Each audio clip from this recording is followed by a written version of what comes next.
pregame, I'll be talking with New York Yankees owner George Steinbrenner. But first, a check of what took place last night around the Major Leagues. It was Kevin Mitchell of the Giants doing it again. He hit his Major League leading 29th home run, his third the last 4 games, but Kevin's Giants lost in St. Louis 6-4. The Giants now 2 in front of Houston. The Astros came back from an 8-1 deficit, but Tom Foley's RBI single in the 10th off this misjudged pop fly led Montreal over Houston 11-8. Expos now a game and a half in front. Sid Fernandez with a strong outing last night at Shea. A 3-hitter as the Mets beat the Reds 7-1, ending a streak of poor pitching by the Mets. In the American League, Bert Blyleven handcuffed his former team as the Angels knocked off the Twins 5-2.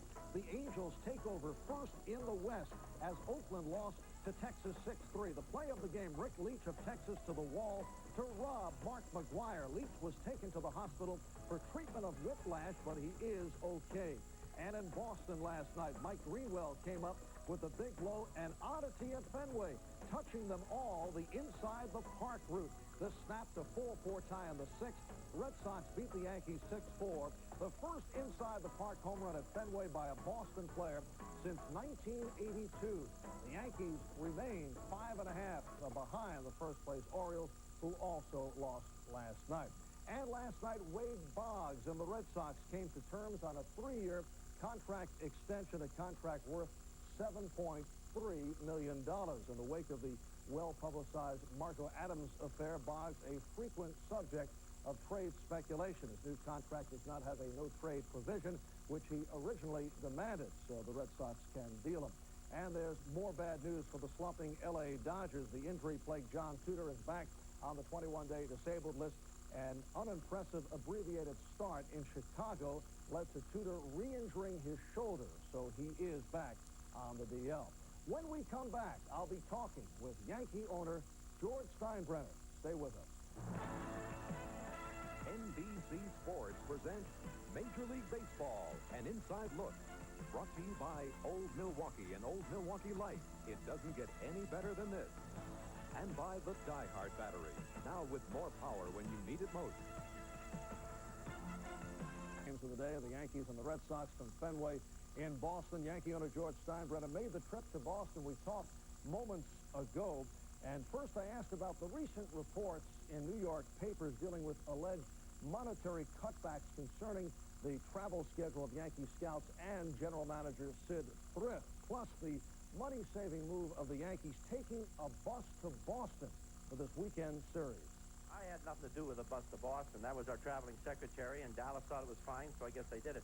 On the other stuff, you know, I'll run my ball club the way I want to run it, and the Daily News, who reported all this, they've got some of their own financial problems, and I think they should worry about them.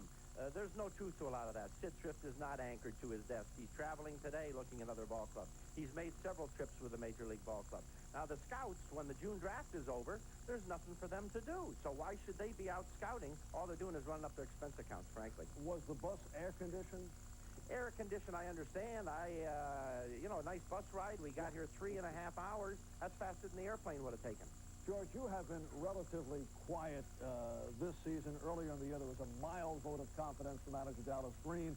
But the other day, you were quoted as saying, sometimes I can't understand some of his moves, but he's the manager. What moves were you referring to? Well, sometimes I thought he was a little late getting pitchers out of there that I thought should have come out. He went one hitter too long, in my opinion. But, heck, he's the manager, and he's a baseball expert. I'm not. I'm very happy with Dallas Green, very happy with the job he's done, and he's going to be the manager this year. That's all there is to it. All right, let's move to the subject of the Pete Rose investigation. Associated Press quotes you as saying former baseball commissioner Peter Ueberroth was a master opportunist who left office early to help his reputation, in effect ducking the difficult problem in handling the Pete Rose case. How do you feel he should have handled it? Pete Rose has got a problem. He's got a serious problem. And, you know, gambling can be an addiction just like drugs and just like booze and liquor. And there are organizations, Gamblers Anonymous, that are set up to take care of these things. He's got to get help. Everybody knows he gambles. He knows he gambles, and it's a sickness. Now, let me make one other point on that. People that are saying, well, so what? Pete bets on his own team. Yeah? You think that's good for baseball? Say Pete Rose bets on his own team Monday through Friday. And don't think the gambling network of these bookies don't carry what Pete Rose does throughout the country. There's centers where they get this information. And then the odds are posted. Now, say come Saturday, he doesn't vote on his team. He doesn't bet on him. What does that mean? He doesn't like his team that day? That circulates across the country, and it's something we can't afford to have happen in baseball. Do you have any knowledge that Rose did bet on baseball or on the Well, Reds? I don't have any personal knowledge. If he does, I know he likes to bet. He admits that himself. That's something that's going to have to be proven. Baseball has an awful lot of evidence from what I read. But Pete should be in front of Bart Giamatti. They say he'll not judge him fairly. There's probably no fairer man that's ever sat in that chair than Bart Giamatti. And as far as knowledgeable and background, he's the man that's got to make this decision. It has no business in a small court in Cincinnati. But if you were Bart Giamatti, how would you handle the case against Pete Rose? Did they blunder in the early going? I think our lawyers made some serious mistakes. I believe that Bart had nothing to do with that letter. I think the lawyers probably wrote it, had him sign it, and sent it to this judge in Cincinnati. But here's a man that's going to have to run for office out there in November, and the public vote means a lot. I say if it has to go in any court whatsoever, and I don't think it should be in court, get it in federal court, where you don't have judges that run for election. Not that I say this man did anything wrong, but it has to be there as a part of the total scene. George, have your views changed then on how you would handle that type of situation? 83, the Pine Tar incident, you did challenge the structure of yes, baseball. I did. And I want a temporary restraining order and in the Bronx court. But then in sitting down and considering all the facts, I said, look, if you're going to stand for what this game stands for, the game is bigger than George Steinbrenner, and it's bigger than Pete Rose. And I withdrew my case, and I literally went in front of Bowie Kuhn, pled my case, got fined heavily, but that's acceptable to me because baseball's bigger than George Steinbrenner, and it's bigger than Pete Rose. And it's got to be decided by the commissioner of baseball. And this man is a fair, compassionate, and a brilliant man. You couldn't pick a man in the United States, if you had to, who would be better suited to handle this decision than Bart Giamatti. We just can't afford to have this thing, this gambling cloud, if it is true that Pete bet on ball games, this gambling cloud hanging over baseball. We went through that in the Black Sox. 9 men out tells you that story. Yankee owner George Steinbrenner, who incidentally did not take the bus to Boston. Back with more of the pregame in a moment. I'm Larry Anderson of the Houston Astros, and I've got some questions that have been puzzling me. Was Robin Hood's mother known as Motherhood? Or why do Slim Chance and Fat Chance mean the same thing? How do you know when you're running out of invisible ink? And a personal favorite, why does sour cream have an expiration date? The wit and wisdom of Houston Astros relief pitcher Larry Anderson, who incidentally is having himself a splendid season with an invisible ERA of 0.52. Looking back at this past week in baseball, it was a week of milestones. On Wednesday, Barry Bonds of the Pirates hit one out to give Barry and his father, Bobby, the all-time father-son home run lead with 408, passing by Yogi and Dale Berra and Gus and Buddy Bell. The very same day, Mark McGwire of Oakland became the second fastest in Major League history to reach 100 home runs. McGwire did it in his 1400th at bat. Only Ralph Kiner got to 100 faster. Earlier in the week, Robin Yount of Milwaukee connected for career hit number 2,500. At 33 years of age, Yount reached that plateau at a younger age than Pete Rose, the all-time hit leader. Best pitching performance, Tom Browning of the Reds, helping his own cause with plays like this, taking a perfect game into the ninth, but Dickie Thon of the Phils broke it up, and Browning, who pitched a perfect game last September, finished with a two-hitter against the Phillies. Dave Schmidt of the Orioles had a perfect game for sixth, helped by plays like this, and Schmidt finished with a combined two-hitter in an 8-0 win over Toronto. The most creative play of the week, this base hit by Len Dykstra provided problems for Paul O'Neill of Cincinnati. Out of frustration, he kicked the ball, which turned out to be the perfect cutoff play, which held the runner Steve Jeltz at third. And a story that you may have missed. The other day, Mal Fitchman, manager of the Boise, Idaho Class A team of the Northwest League, was ejected from a game, but the enterprising Fitchman, in an effort to keep in contact with his players, slipped back onto the field in the costume of the team mascot, Humphrey the Hawk. The umpires, it turned out, did not realize it, but the league president, Jack Kane did not find this amusing. He suspended Fitchman for 1 day for what he called making a mockery of the game. That wraps it for our pregame show. Coming up, most of you will see the Red Sox and the Yankees from Fenway with Vince Scully and Tom Seaver. Some of you will see the Expos and the Astros from Houston with Bob Costas and Tony Kubek. I'll be back during the course of the day with updates. I'm Marv Albert in New York. Stay tuned for the Game of the Week.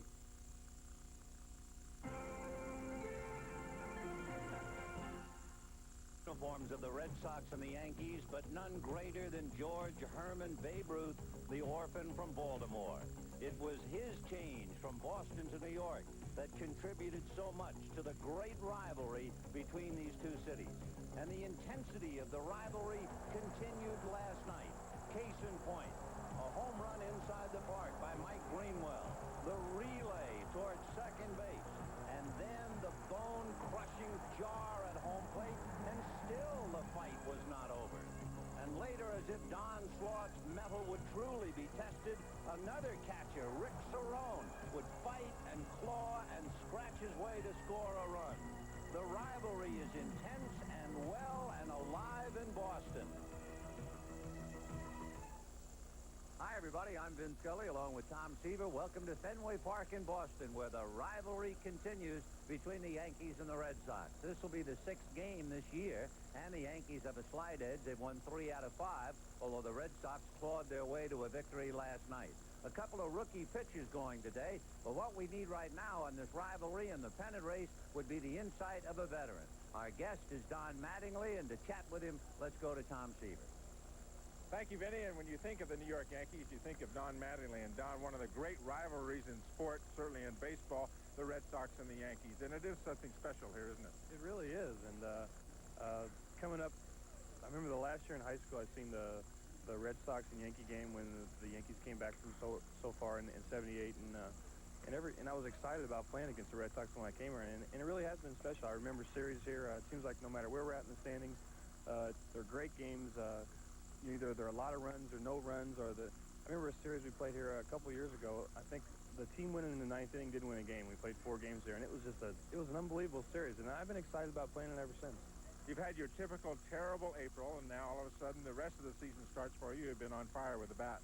Well, I finally, kind of put my swing back together. This April was it was probably the worst April I've ever had. I mean, my April's usually 260, 270, where I struggle and not hit the ball hard. This year it was 200 and struggle not hit the ball hard. But I've just tried to basically shorten my swing as I went along, keep shortening it and shortening it. And I got to a point in the season where I felt like I could wait on the baseball, and then I was basically off and running. Then when I wasn't afraid to get jammed a little bit, staying back on the changeup and the breaking stuff, and then all of a sudden started handling the fastball inside.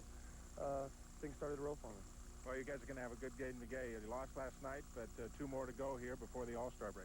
We know they're going to be good games, and I think it's very important for us to play well these last couple games. Sometimes you get to that break and people want to get going and take those 3 days off, but I think it's very important to finish out strong and play well these last 2 games and not to lose momentum. That we've tried to gain. We've slowly been playing better and better and been more consistent. So we want to keep that momentum going. All right, good luck today, Don. All right, thanks. All right, Vinny, Don Mattingly, the man that many people think should be the starting first baseman for the American League All-Star team. Thank you, Tom. The Yankees right at the 500 mark, 5.5 games behind Baltimore, and the Red Sox, despite being 1 game under 500, only 6 games back, and the battle has been joined. We'll check the starting lineups of all the pregame stats and stories, all coming up right after this. The Game of the Week is brought to you by the Heartbeat of America, today's Chevrolet. By Mr. Goodwrench. Mr. Goodwrench knows it's not just a car, it's your freedom. And by Miller Genuine Draft, cold filtered for real draft taste. So tap into the cold. A beautiful day here in Boston with apparently a capacity crowd at Fenway Park. There's almost a taste and feel of fall in the air after that brief shower or 2 we had last evening and a strong wind that gusted up to around 60 miles per hour. We now have brilliant blue skies, puffy white clouds. It is a magnificent New England day. For the Yankees, who didn't find it magnificent last night, they start afresh. Steve Sachs at second base, Louis Polonia in left field. Don Mattingly at first and Mel Hall the DH. Jesse Barfield in right field. Mike Cagliarulo at third. Bob Guerin will go behind the plate, relieving Don Slaught. Alvaro Espinoza will be the shortstop. Roberto Kelly will be in center field. And on the mound, trying to stop them, is young Eric Heitzel. Hetzel actually, among other things, has a dandy forkball, and it'll be interesting to see if that thing acts up for him today. Talking to Bill Fisher and Joe Morgan, the manager of the Red Sox, about their young pitcher, Hetzel, his second trip up to the big club. Came up for a while and did not get in the ball game, but the Red Sox pitching staff has been suffering, as have the Yankees. The big thing for Hetzel is to get the ball over the plate. An almost unhittable and uncatchable forkball that they talk about. Cerrone will have his hands full if, in fact, Hetzel can get the forkball over the plate. A ground ball pitcher, a little sinker, slider, but mainly the things that do work for him are the sinker and the forkball. He had a back operation in 1986 and did not play it all that year, but spent a good part of his rehabilitation running in the outfield here at Fenway Park. And he only had 1 year of professional ball at Greensboro under his belt. So as he ran laps at deserted Fenway, he would dream. And by gosh, the dream is fulfilled as he stands out there surrounded by the Sox with the leather. Defensively there, you see the lineup for the Red Sox. Greenwell, Romine, and Evans in the outfield. A good outfield. Evans outstanding in right field. Romine very good in center field. Eddie Romero at third. Luis Rivera at short. Jody Reed at second. Danny Heat playing first base for Nick Osaski today, and Rick Cerrone back behind the plate for the Red Sox. Well, we were talking about dreams. We mentioned it last night. Here is Hetzel, who used to run here in the outfield in his rehab, now making his debut in Fenway Park. And the first hitter is Steve Sachs, who married a girl from Franklin, Massachusetts. Had a brother who played here briefly. And Sachs, in the winter of 1987, decided to come over and see what all the hollering was about at Fenway Park. And so, in the wintertime, he asked permission to come in and look at the ballpark. Little did he ever know that he would be here as a Yankee. Fouled away.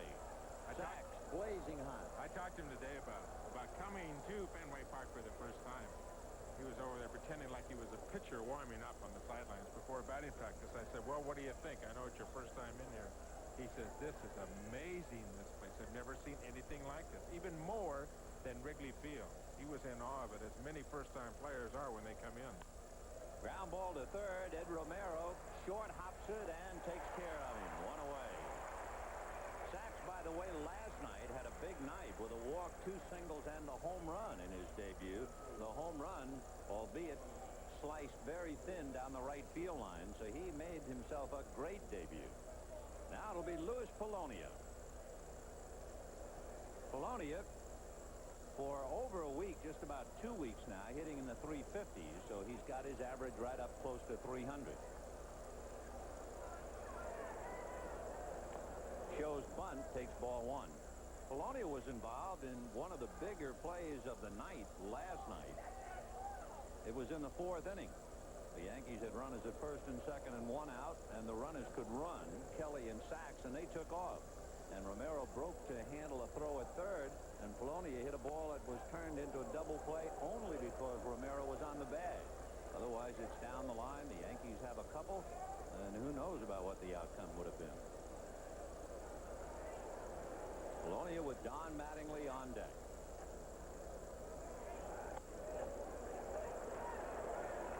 So Eric Hetzel making his debut at Fenway.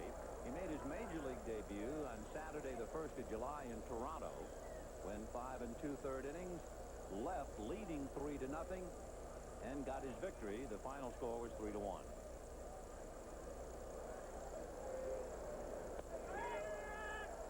Boy, tough to catch. There's a strike on the corner, and it still got away from Cerrone. The ball just tails away from Cerrone, coming back from a 3-0 count. There's the sinker. Cerrone trying to keep the glove in the strike zone to give the home plate umpire, Rocky Rowe, a good look at the pitch. That's a strike. One interesting thing about these two teams, one of many interesting things, they have each been out-homered at home, and by a goodly margin. A drive into center. Kevin Romine going back to pick it off on the track. 2 down. The Yankees at home have hit 35 home runs, almost twice as many as the Red Sox have hit here at Fenway, but it still hasn't helped them. The Yankees have hit 35, and they've allowed 45 at home. And the Sox, the same problem. They've hit 18, and they've allowed 34. The other thing that the Yankees and the Red Sox certainly share in common, leaving men on base. They have really squandered opportunities, particularly the Sox. Ball 1 to Don Mattingly. Sox have left over 650 runners, and the Yankees 635. That is really wasting opportunities.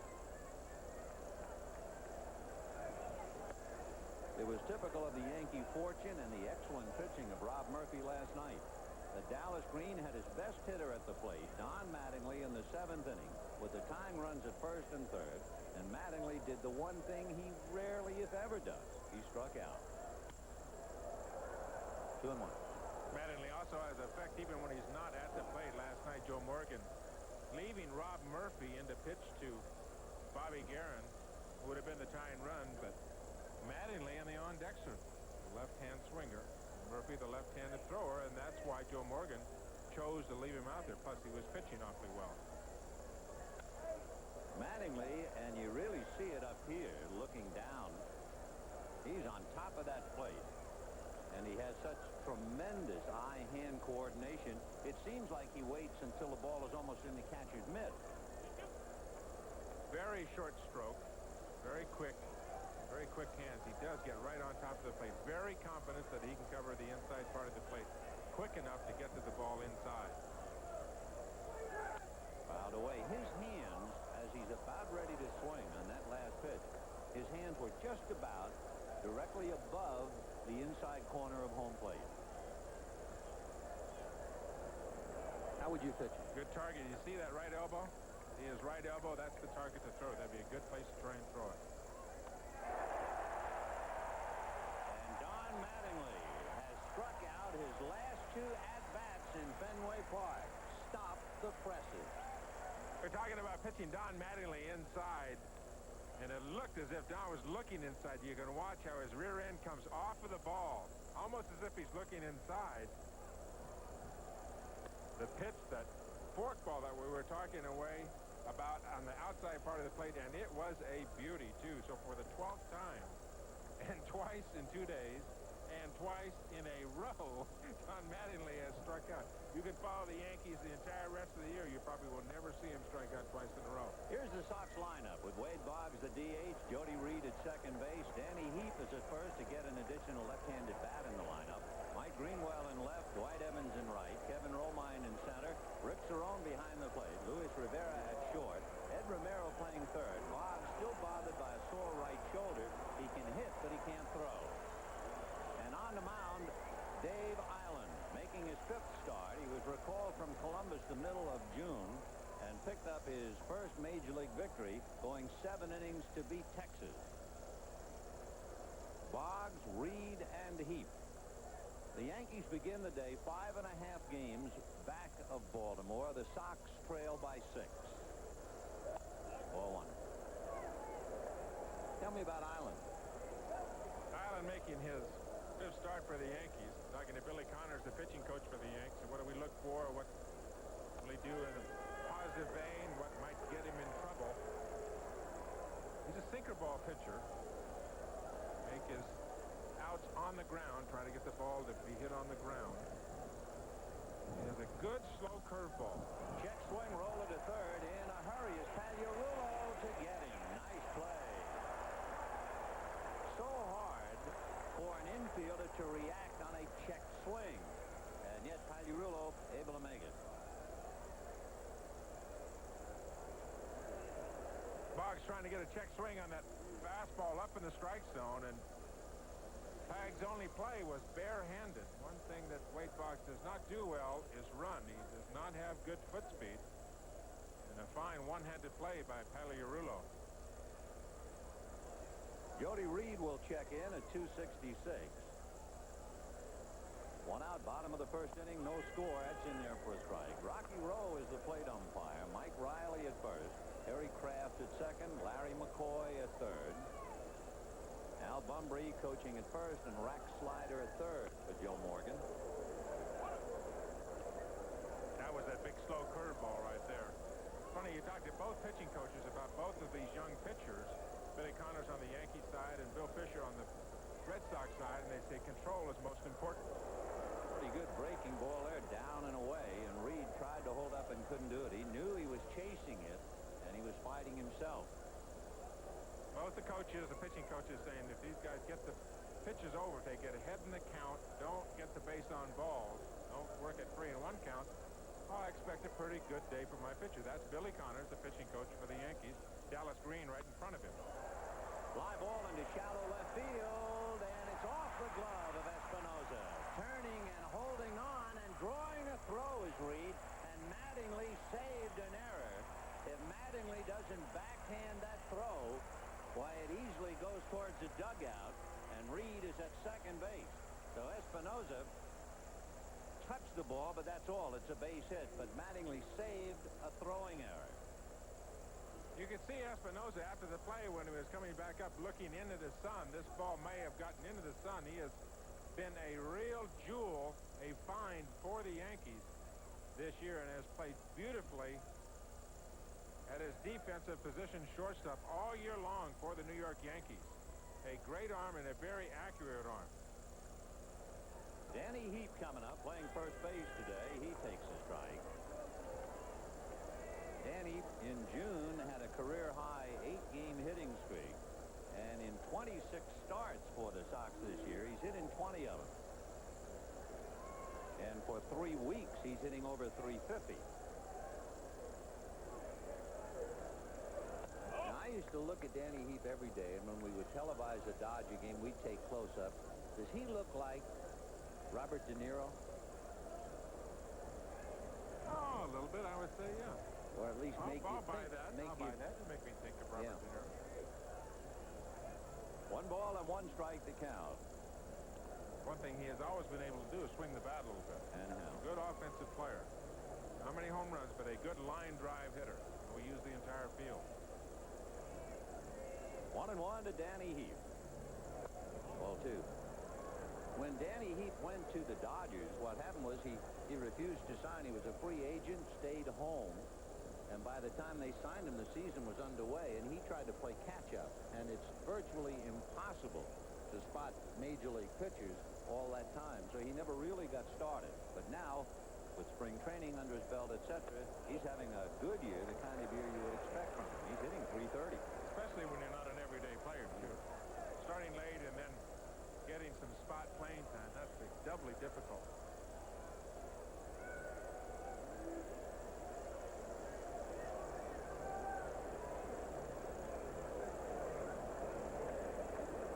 Runner going, and the pitch is outside for ball 4.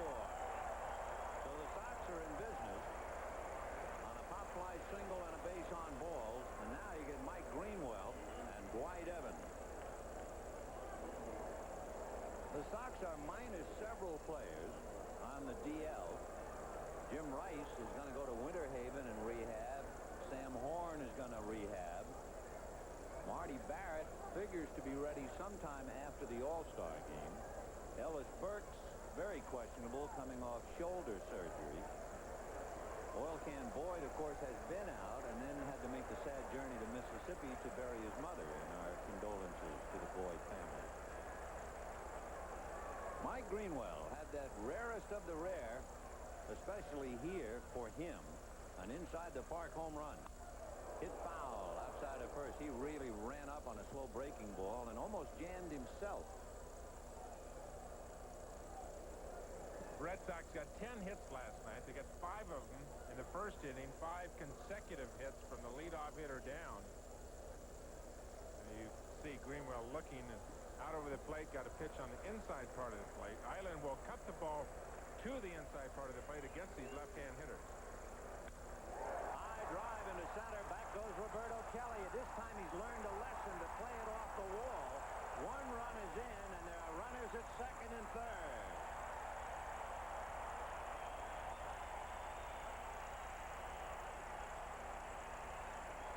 Last night, when Mike Greenwell had his home run inside the park, Roberto Kelly contributed to it by going up against the center field wall. But he knew this one. As soon as it was hit, it was not catchable.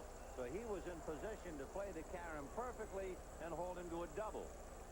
You saw a great example of it, of the home field advantage, which is very typical in this ballpark, maybe more than any other ballpark in the major leagues because of its odd configurations. Roberto got stuck up right underneath the wall out there in left center last night. And one ball, that's a great play in the sense that one ball hit up there, and he learned a very valuable lesson. Here is Dwight Evans. And that's in there for a strike, 0-1. So the pop fly that went off the glove of Alvaro Espinosa has been cashed in on that long double by Greenwell.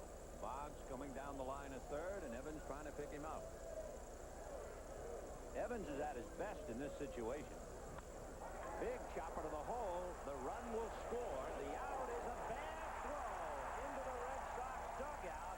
And scoring from second is Mike Greenwell. 3-0 Boston.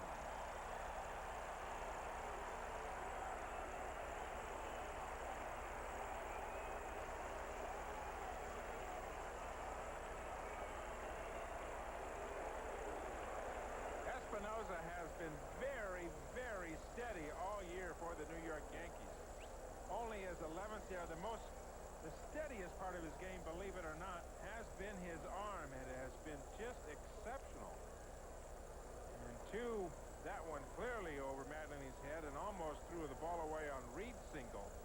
Something very unusual from Espinosa. You just don't see him play that way. He has been as steady as a rock on this Yankee infield. At the plate now is Kevin Romine, and if you're keeping score, because of where he is, he had no chance to get the runner coming home from third. So 1 RBI, an error charged Espinosa, and it is 3-0 Boston. Romine with Rick Cerrone on deck. We were talking about Evans. He has gotten the runner home 21 out of 30 with less than 2 outs. And then he got a bonus on the overthrow. He's only averaged 110 RBIs a year for the last 3 years. That's all. That's all. He's like a great bottle of wine. He just gets a little bit better every year. Remarkable player. He's a great athlete and a very extremely hard worker.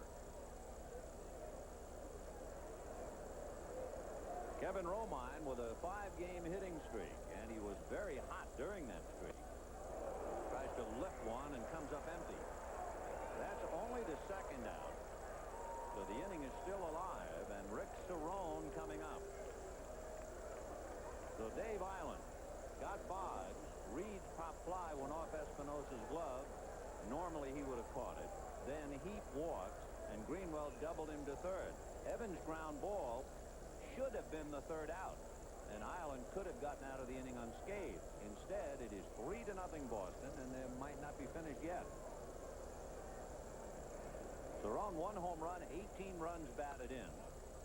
Survived that collision with Don Slaught last night, 1 of 2. And Slaught out of the lineup today for the Yankees, too, getting a well-deserved day off. A lot of ice packs on that body last night after the game. 1 ball and no strikes. Way out in front of the off-speed pitch. That's that big slow curveball that Billy Connors, the pitching coach for the Yankees, talking about. Been very effective for Island. Good rotation on the ball. Good arm speed. Cerrone way out in front of the pitch.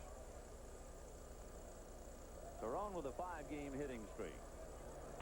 A check swing, pop fly into right field. It will fall. Here comes Evans. The throw by Sachs not nearly in time. Down to second goes Cerrone. 4-0 Boston.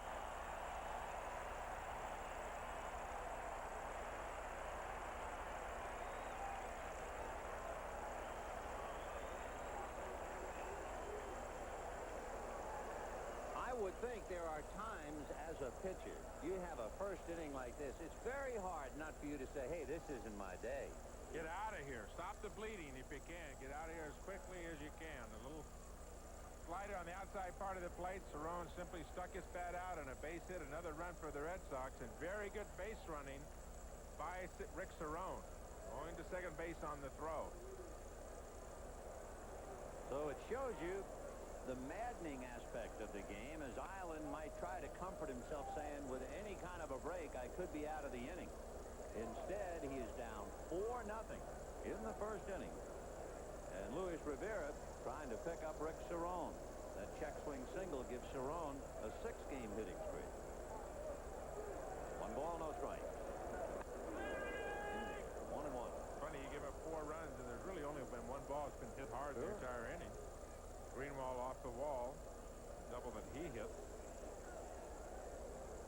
They all count. It's like Steve Sachs said before the game. Said, that ball really foul, that home run I hit last night? I said, it doesn't make any difference anymore, does it? In the books. 2 balls and 1 strike to count to Luis Rivera. Ed Romero on deck. Last night, the Yankees sent 8 men to the plate and scored twice. The Sox came back and sent 9 men to the plate. And now here today, the Sox have their 8th man up in the first inning. Fly ball to center. Roberto Kelly is there. And that will be that. 4 runs, 3 hits. And the guy who carries the weight to the dugout, not Dave Island, but Alvaro Espinosa. Young Alvaro Espinosa, a couple of bad throws. You can see them practicing there in the dugout. He has been very solid for the New York Yankees all year. You think he doesn't know he's on television back to his home in Venezuela? You know what he told me? He says, let's say hello to my mother and my sisters in Venezuela. I haven't seen him make 2 bad throws in a month. And he knows that his family is back there watching. A lousy way to get hello to them and say hello, but I bet you that's part of the reason. First ball swinging, Mel Hall pops it up on the right side. Jody Reed is there and puts it away. So our numbers increased in Valencia, Valenzuela today, which is Alvaro Espinosa's hometown.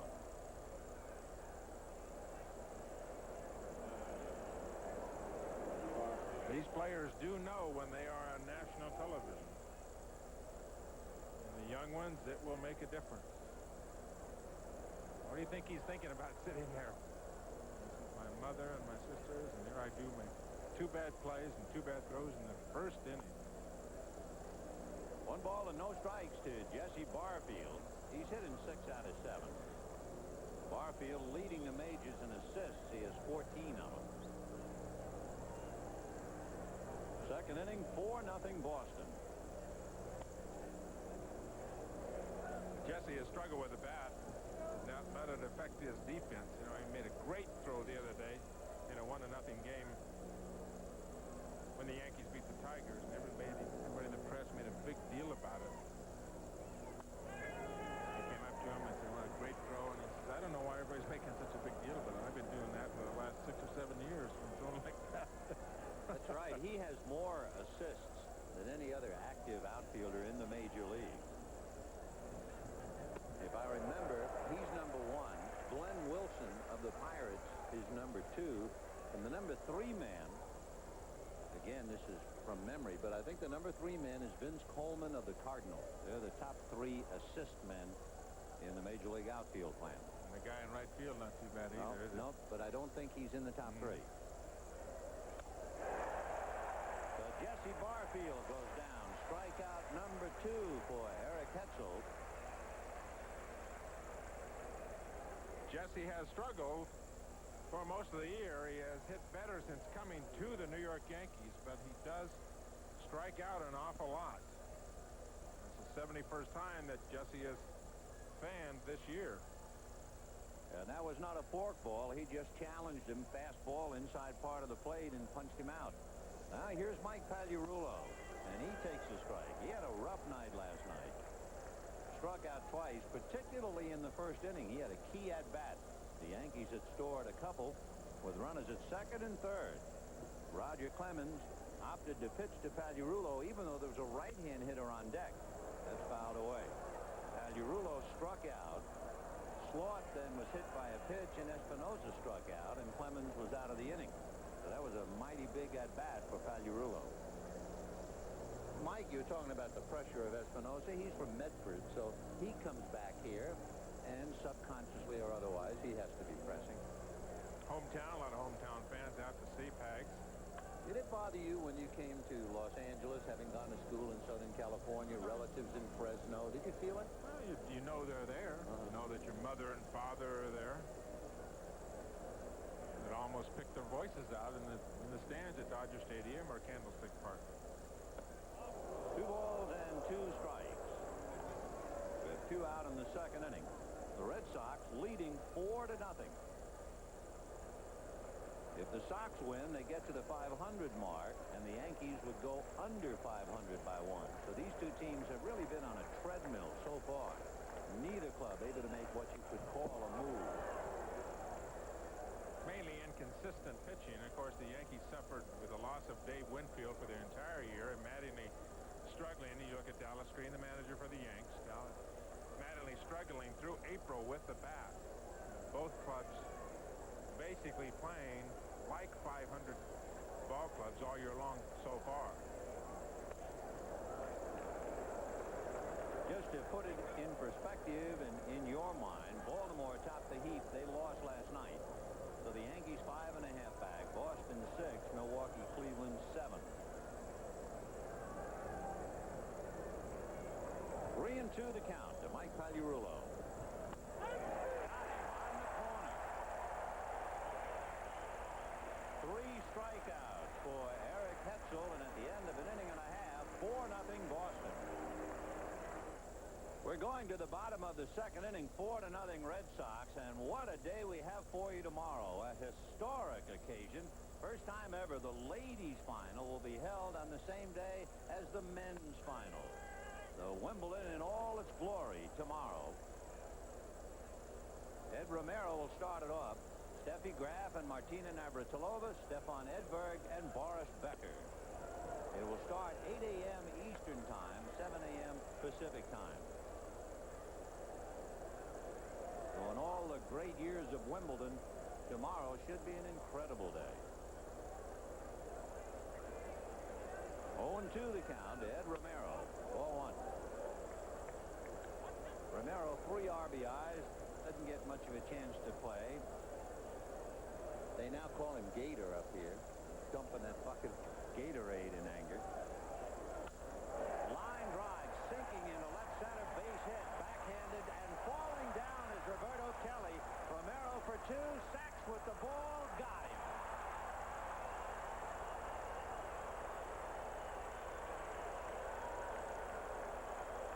Base hit for Romero, and a fine job for Roberto Kelly. First a backhanded. It rained here a little bit last night, and he must have hit a wet spot and got it into Saxon plenty of time. We're talking about 2 finds that the Yankees have really come up with and done an excellent job. Espinosa, one of them. Kelly has done a terrific job in center field for the Yanks. Out for a while with an injured wrist, but he has been superb in center field. Fine play. We can take another look at it as Wade Boggs is up there. Down he goes, but he comes up throwing a strike. Is that some athletic move there? Wow. Talk about body control. Woo! Man alive. He's taken a couple of home runs away from people this year, going up over the fence. Great arm, great speed. You wonder, you always heard his threat. name in every trade. Everybody wanted Roberto Kelly. The Yankees wouldn't let him go. Now you know why. 2-1 to Wade Boggs. Yankees went through all the spring training. They said, gee, who's going to be the center fielder? Who's going to be the center fielder? You heard a lot of names, right? One guy that kept doing it every day, if he was going to be healthy, was Roberto Kelly. Decision that Dallas Green made. Sliced into left center field, moving over and playing it off the wall is Polonia. And Boggs into second base with a double.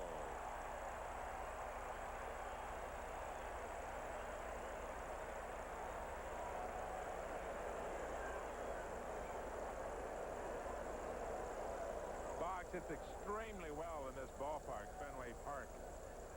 It has that magic wand hitting up against that green monster in left field. 40 or more doubles, 5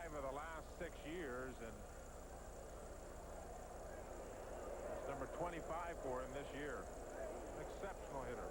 So the play by Roberto Kelly that erased Romero could be a big play as the afternoon progresses. Check swing foul off to the right of the plate. So you have one out and a runner at second instead of nobody out and probably runners at second and third. Dave Island, who was victimized in the first inning on a couple of plays, the failure to make a play by Espinosa on the pop fly and then Alvaro's bad throw, now gets a break from Roberto Kelly, only to come right back and give up the double to Boggs. 0-1 on the corner, strike two. Boggs not a running threat, as we talked about earlier, not great foot speed. Red Sox historically have been a one base at a time ball club. You're going to have to bang them around. They're not going to get extra bases by stealing. 0-2. He would appear to be okay. I think he got him on the left hand or arm, instinctively throwing his hands up in front of his face and hit by the pitch. For Jody Reed, that would be the second time he's been hit by a pitch this year. The crowd, of course, doesn't like it at all. It's only the second hitter that Island has nailed. And Billy Connor's going out to talk to him. The crowd interpreting the fact that, well, Romero single, Boggs doubled, and he's trying to take charge of home plate. Timeout. It's a question of a fastball running in. Hetzel, a sinky ball pitcher. You can see Jody Reed standing off the plate and going into the plate, being aggressive as a hitter. And it's a matter of coming in off the plate and not being able to react quickly enough, get out of the way. There's no way he's throwing at him there, especially with Heap on deck, Greenwell to follow. No way. I just wonder if he could have lost that. You know, I was talking about how instinctively a hitter will throw his hands up in front of his face. He really didn't do that. He just kind of fell away, and his hands never did come up in front of his face. I don't know if he lost it or it just suddenly rode in on him. You know, you throw your hands up in front of your face if, in fact, you've lost the ball to try and protect your face if you don't know where the ball is. Watch his hands and his head. Now, he's striding right into the pitch, but the hands are going to drop down. See, they're not coming up. He saw yeah, it. He was pulling him in. He's just pulling him in and thought he might be able to get out of the way. Attended to by Charlie Moss, the trainer for the Boston Red Sox out there, along with Joe Morgan, the manager, checking to see if we've got broken bones in those fingers and how we're doing. The injury factor very significant with the Boston Red Sox. Marty Baird on the DL. Jim Rice on the DL.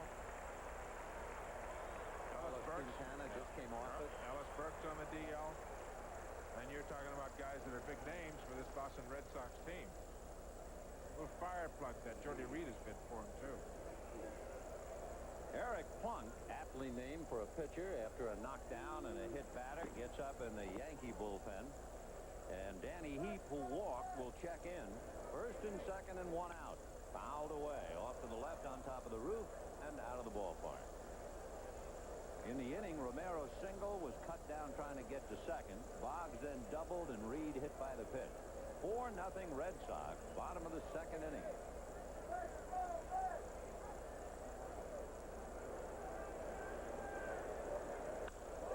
Fly ball to straightaway center. Roberto Kelly is there. Boggs to the bag just to draw a throw, and he sees a good one. 2 down. And Mike Greenwell with a 5-game hitting streak coming up. He kept it alive and extended it when he hit that double high off the left center field wall. 4 All-Stars in the game. Wade Boggs and Mike Greenwell. Steve Sachs and Don Mattingly. The All-Star game Tuesday night from Anaheim, the home of the California Angels, the 60th All-Star game, and it will be right here on NBC. Tom and I honored and delighted at the prospect of having former President Ronald Reagan in the booth with us. Mike Greenwell waiting, 2 on and 2 out. Fouled away. Upstairs off to the left, 0-1. We had a crowd of over 33,000 above the average here at Fenway this year. And I would guess they're very much into the 30s again today. 0-1. Comebacker, and Dave Island has it. Flips to Mattingly, and that's that. For the Red Sox, no runs, 2 hits, 2 left. And at the end of 2, Joe Reed is okay. The Red Sox 4, the Yankees nothing. We'll be back after these messages from your local station. The Game of the Week is brought to you by Michelob Dry. One taste and you'll drink it dry. By Pontiac and your local Pontiac dealer. We build excitement. And by AC Delco. Automotive parts that don't just fit, they match. We're going to the 3rd inning at Fenway Park with the Red Sox leading the Yankees 4-0. Bob Guerin, Alvaro Espinoza, and Roberto Kelly coming up for New York. Guerin has hit in 6 of 7. Better than that, 10 of the last 12 in which he's played. Takes a strike. He appeared as a pinch hitter last night and struck out against Rob Murphy. Interesting, Rob Murphy coming over to the Red Sox from the Cincinnati Reds. So that last night was his first experience of a Yankee-Red Sox game in Fenway. Base hit to left for Bob Guerin. And Rob Murphy was saying, I couldn't believe the intensity in each dugout. So the rivalry is really there, even for the professionals, and Murph would be the first one to take the witness stand about it. You sense it when you first come here. You sense it as a broadcaster. I was here as a player at the end of my career for the Red Sox. And I live in New England, and you just hear people talk about it all the time. Talk about the Red Sox and the Yankee rivalries, one of the great rivalries in baseball. Here's Alvaro Espinoza, slices one into right field, base hit as the Yankees try to come back. And as the ball is retrieved by Dwight Evans, the Yankees have runners at 2nd and 3rd and nobody out.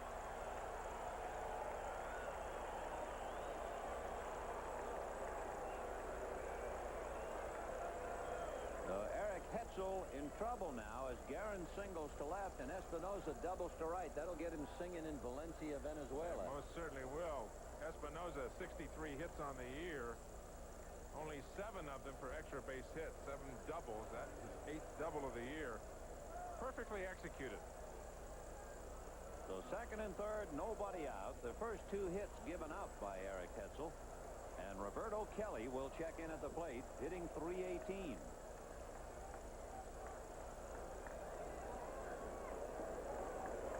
The infield back.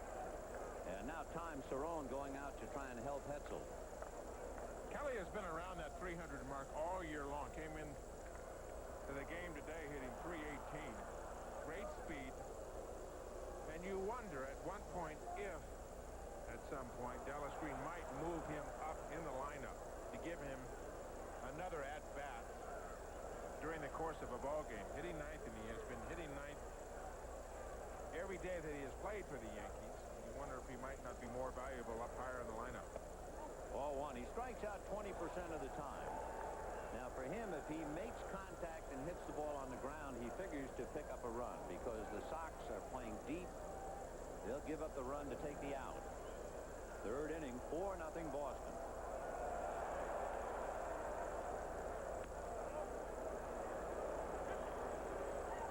Two balls and no strikes. Red Sox 4 runs, 5 hits. They had 3 hits and an error helped them get the 4 in the 1st inning. And the Yankees now trying to come back. 2-1. Boy, he had a good pitch to drive there, didn't he? Right down the middle of the plate. He looks like he's trying to hit the ball into right center. Kelly with 8 doubles, 5 home runs. Good speed. He's got a couple of triples. A good pitch to drive there. Hit the bottom half of the ball. 2 balls, 1 strike. Fastball on the hands, grounded to 3rd. They'll go to 1st for the out. Scoring on the play is Guerin. Espinoza with the ball hit ahead of him, anchored at 2nd base. That makes it Red Sox 4, Yankees 1.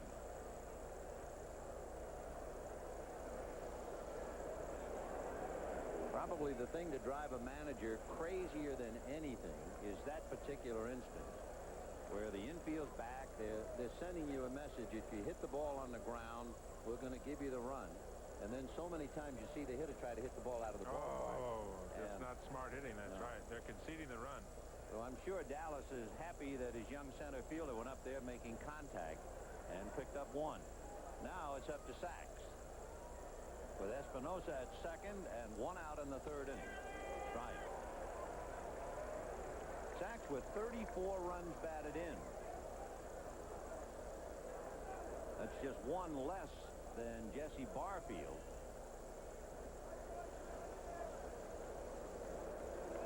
And with 34, he would be second to Mattingly. Hit up the middle. Going behind the bag at second is Rivera to get him. And moving over to third is Espinosa.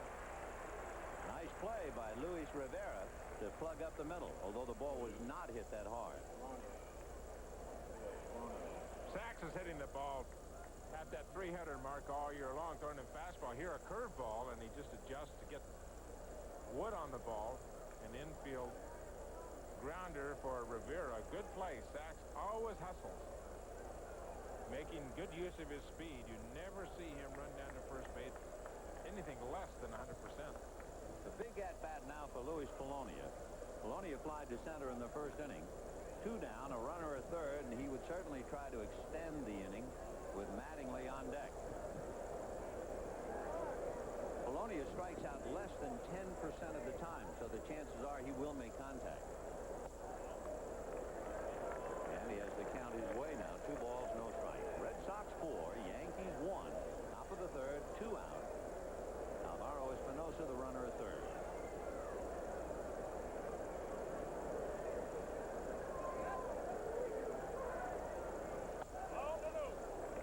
With a young pitcher and a pitcher who throws splitters or forkball. Of course, he only had a few innings under his belt. He does not have a wild pitch, and he has not had a balk call.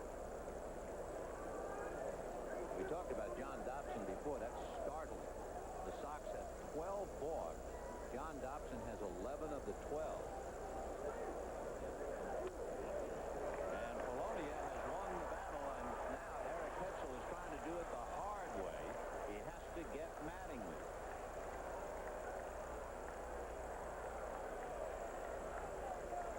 Mattingly struck out his last at-bat in the 7th inning last night and struck out his first at-bat in the first inning today. Hitting .312. The big RBI man for the Yankees with 54. Second to Barfield, who has 12 home runs. Mattingly has 11. And there goes the runner, and Polonia is going to draw a throw, and he is in there. What a gamble that was. If Polonia is thrown out, it ends the inning, and you leave your great hitter at the plate, but he got away with it. One of the things the Yankees have done all year long is run the bases very aggressively. You see Polonia taking off on the first pitch. Now remember that Mattingly, takes every time the first pitch. 86 stolen bases for the Yankees. A ball club with more stolen bases than home runs. Sometimes you have to go back to think of a club, a Yankee team like that. Interesting now with runners in scoring position at second and third. Mattingly is the tying run. First base is open. They have a place to put him. You have another left-hand hitter, Mel Hall, on deck as the designated hitter. 1 ball, 1 strike. You wonder if Dallas put it on or was it on his own? And there's a base hit into right. So in comes Espinosa, and in comes Polonia. And it is 4-3 Boston. So they pitched to Mattingly, and they paid the price for the privilege. Can you believe they pitched to him? Nope. At least threw the ball where he could get the bat at it. Left the ball out over the strike zone, and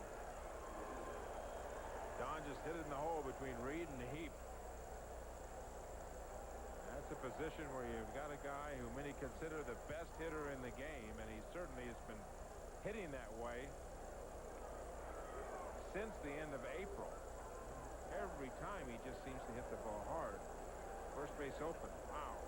Mike Smithson up in the Red Sox bullpen, and Hall waiting at the plate for ball 1. Mel Hall popped wrapped up in the second inning. A young pitcher on the mound. Smithson loosening up back of him. There were no meetings. It wasn't as if Bill Fisher or Joe Morgan went out to talk to him to give him some advice. He was on his own, apparently. Oh, you got a real veteran behind the plate in Cerrone. You'd think would be giving some of the leadership and some of the guidance to this young pitcher.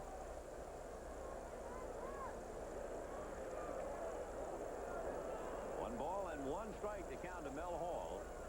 Red Sox 4, Yankees 3. Fouled away. The big roll of the dice. Louis Polonia stealing second base. He's 14 out of 19. And of course, if Polonia is thrown out, the inning is over. The Yankees settle for 1. The thing for Polonia, he made it, and then they pitched to Mattingly, and the Yankees are very much back in the game.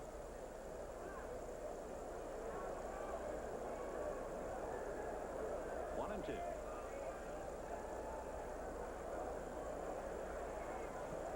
Pitch out, no action. You know, one of the things as a pitcher, you come in here and either facing Boggs or face Mattingly. Let's say Mattingly, you're going to face him about 4 times, and you say, heck with it. If I get a position where I can walk him, then I only have to face him 3 times, and then for sure don't do it in the last 3 innings. Don't let him beat you. Something I got to learn from Casey Stengel. On the corner, strike 3 called, and Mel Hall is all over plate umpire Rocky Rowe.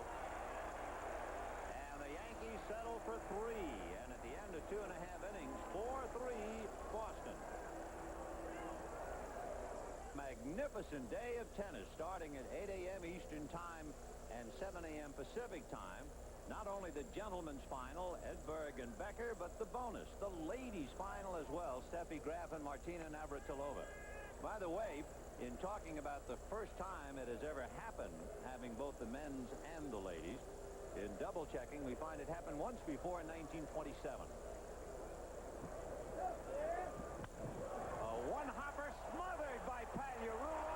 What a play by the man from Medford.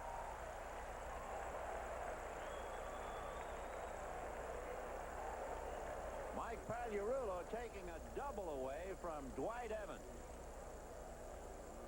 Second outstanding play that Pagliarulo has made in the game earlier. A play on Wade Boggs, and here stealing a double from Dwight Evans.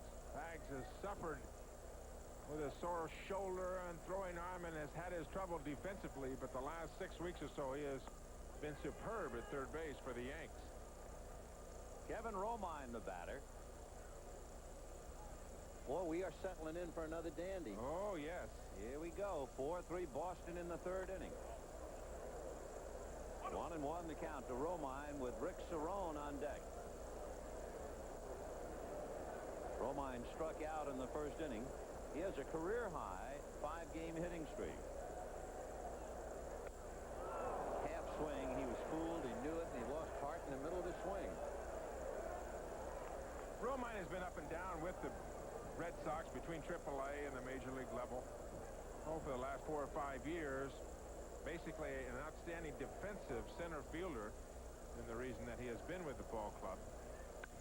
And he drives one down the right field line. That's in there. Grabbed on a hop by Barfield, and that's the end of that play as he guns it into Sachs.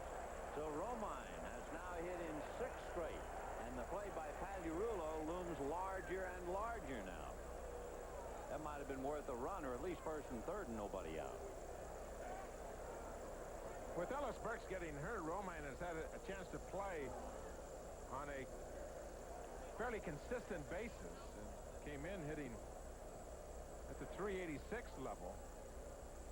Done a good job since he's gotten to play day after day after day. Fine defensive outfielder. When you got to look at the arm of Jesse Barfield in right field on that one too, didn't you? He kind of aired it out a little bit. A couple of great arms in right field. Barfield and Evans here at Fenway Park today. I always love to watch the outfielders practice their throws before the game. And one of the great moments is always at an all-star game. Oh, when the yes. outfielders go out there and the coaches hit, and each star wants to show that he can throw. What an awesome Well, performance. they puff their little feathers, don't they? And it is true, too. It's great. We'll see it. Tuesday night in Anaheim. You can bet. And if you have tickets to the 60th All-Star game, get out there early and just watch the outfielders try to outdo each other in their throws, their practice throws to the bases. Well, we used to always call that going fishing, and that's what Rick Cerrone did. He singled in the first inning, and he has a 6-game hitting streak. You know, that's become one of my pet peeves at ball clubs that don't take batting practice and don't take infield, and don't have their players take it. I think they don't realize how many people come to the ballpark and just want to see that as part of the price of admission. What a great show it is to come out here and see Wade Boggs take batting practice, to see Dwight Evans throw from the outfield. I mean, that is a big, big attraction. Some places you go into a town, no batting practice today. Blah. Cerrone having his hacks up there in the count 1-2. Kevin Romine standing at first. Romine, who has not played very much, 0 for 1 in stolen bases, so he hasn't had an opportunity to motor at all. Red Sox 4 runs, 6 hits. Yankees 3 runs, 3 hits, 1 error.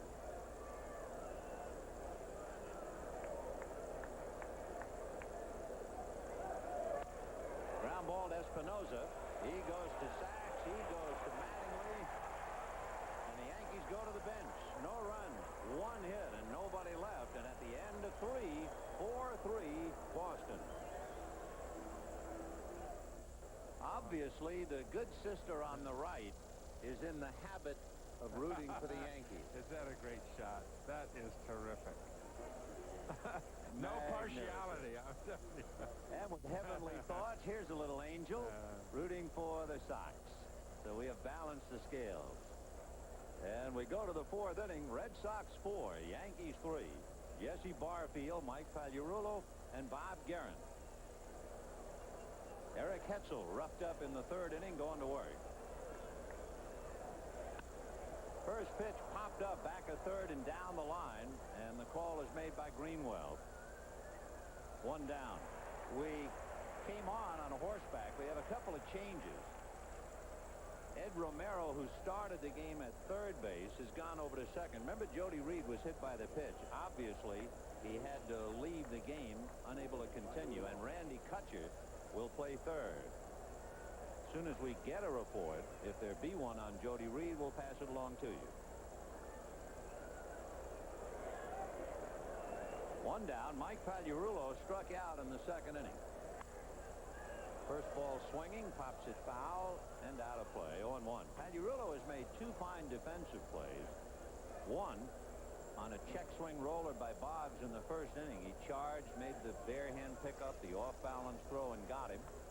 And then he made that dazzling play to take an extra base hit away from Dwight Evans. So he's not swinging the bat well at all. He has struck out 3 times in 4 at-bats last night and today. But it is not affecting his fielding. 0-1.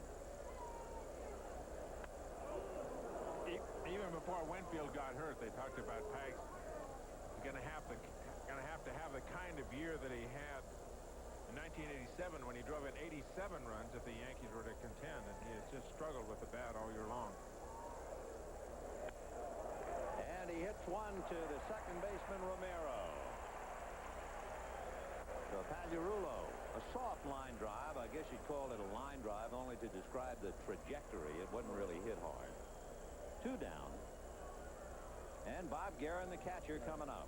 Boy, what a nice day in New England. This one, magnificent day, a full house, and the great rivalry of the Red Sox and the Yankees. Great ballpark. It's a joy to be here. It is just beautiful. It really is gorgeous. A little breeze. Your description of it, a little smell and feel and taste of fall is incredible. That's exactly what it is like. I'm not ready for yet. You know, we'd like a little more summer before golf gets there. Boy, Bob Guerin, we're going to try and tie it up with that one rip. 0-1 the count. Guerin singled in the 3rd inning and came around to score a run. Watch him air out his swing. Guerin has a good swing. He will let it go. You don't see him with many half swings. He tries to hit the ball hard every time. 0-1. Check swing and a roller to the right side, and Romero, who was behind second, had to wait and then make his play to Danny Heath. And the Yankees are gone in order at the end of 3 1/2. 4-3 Boston. If Major League Baseball may not be reproduced or retransmitted in any form without the express written consent of Major League Baseball. As we go to the bottom of the 4th inning, the Red Sox leading the Yankees 4-3. Luis Rivera, Ed Romero, and then Wade Boggs, with Randy Kutcher hitting 4th. Ground ball to shortstop, and Espinosa on it and throws him out. 1 down. We'd like to give you a medical report on Jody Reed. He was struck by a pitch on the right hand, and it turns out to be the ring finger of the right hand. Dr. Art Pappas examined him and decided it would be better to send him to the hospital for precautionary x-rays. 1 away, and here's Ed Romero. Started at 3rd, and he's now playing second base. A strike. Romero singled. Remember, it was cut off by Roberto Kelly, who slipped and fell. Romero tried to take the extra base, and Kelly hung him out to dry with a good throw to Steve Sachs. 1-1. Good slow curveball there by Island. And Romero way out in front. Back with the fastball, and that's hooked down in the left field corner, and that's going to short hot the wall. Romero on his way for 2. Polonius throw to Sachs. He's in there.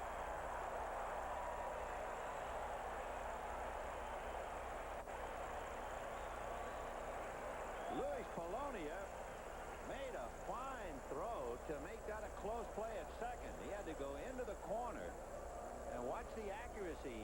Being left-handed, he has to make a turn to throw. Right on the money. Knew he had a shot at him. I don't know if Eddie Romero was going for 2 for 2. 2 singles, he gets thrown out twice. No hesitation going around first. And the reason it is close is because the hustle of Polonia getting to the ball and barehanding it. They're going to walk Wade Boggs intentionally, and the batter will be Randy Kutcher. Pretty interesting. Wade Boggs is hitting about .415 with runners on base. And so the 2 managers have made a decision with the 2 best hitters in the game. Dallas Green has opted to walk Wade Boggs. Joe Morgan opted to pitch to Don Mattingly. And it's Red Sox 4, Yankees 3 in the 4th inning. So in a moment, Randy Kutcher, the batter. Eric Plunk is up in the pen. Of course, again, it should be pointed out, certainly to draw it up, it is one thing to walk Wade Boggs and pitch to Randy Kutcher, who doesn't play that often. Or walk Mattingly and pitch to Mel Hall. That's a different issue, you're right. How? It should be brought up. Would still walk Mattingly. But here there is no question.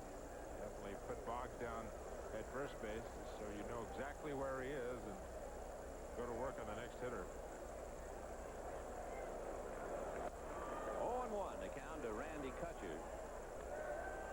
Kutcher, as a 7-year minor leaguer, so you know he has a lot of determination. He was given his free agency and signed by the Giants and then traded to the Red Sox.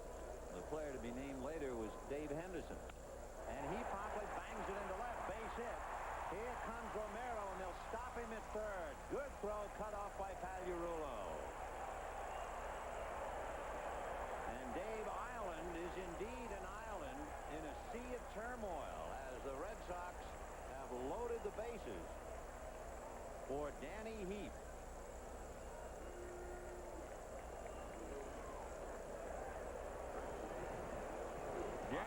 Yankees showing some respect for the arm, or the Red Sox showing some respect for the arm of Polonia in left field, who is not noted for having a good throwing arm.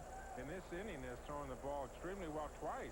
The second base when Romero was going to second. And now home. Romero held up at 3rd by Rack Slider, third base coach of the Red Sox. So with 1 out and the bases loaded, Danny Heath will check in. Walk, scored a run, and fly to center. The infield back in double play depth. 1 out. Island trying to improve his control pitching from a stretch. 1 ball and no strikes to Heath. Romero at 3rd, Boggs at 2nd, Kutcher at 1st.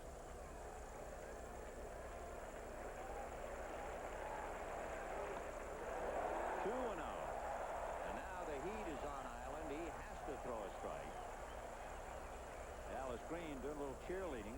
His young right-hander up to his hips in trouble now.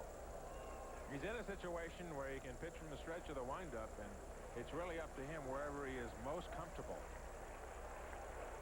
2 balls, no strikes. On the corner, 2-1. Danny Heap 0 for 1 today. Came into this game hitting .330. So Island will have his hands full. Now Pagliarulo going to the mound a moment.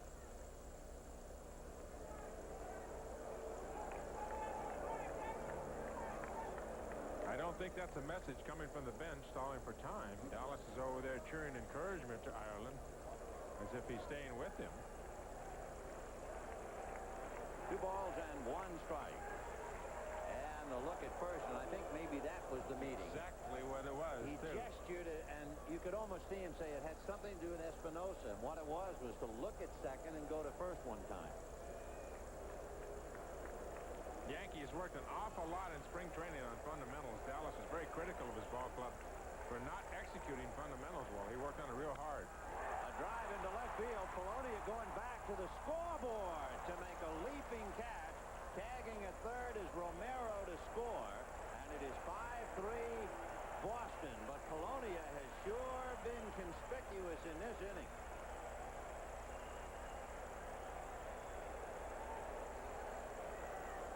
Louis Polonia getting a lot of action in left field.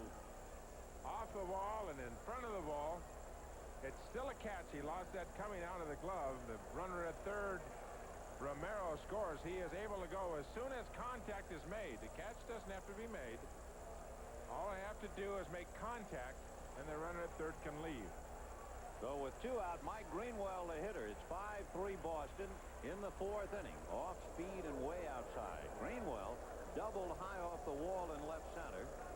That drove in a run, and moments later he scored. Then last time up, he hit back to the box. He has a 5-game hitting streak. 2-0. When the Yankees bat in the 5th inning, they have Espinosa, Kelly, and Sachs.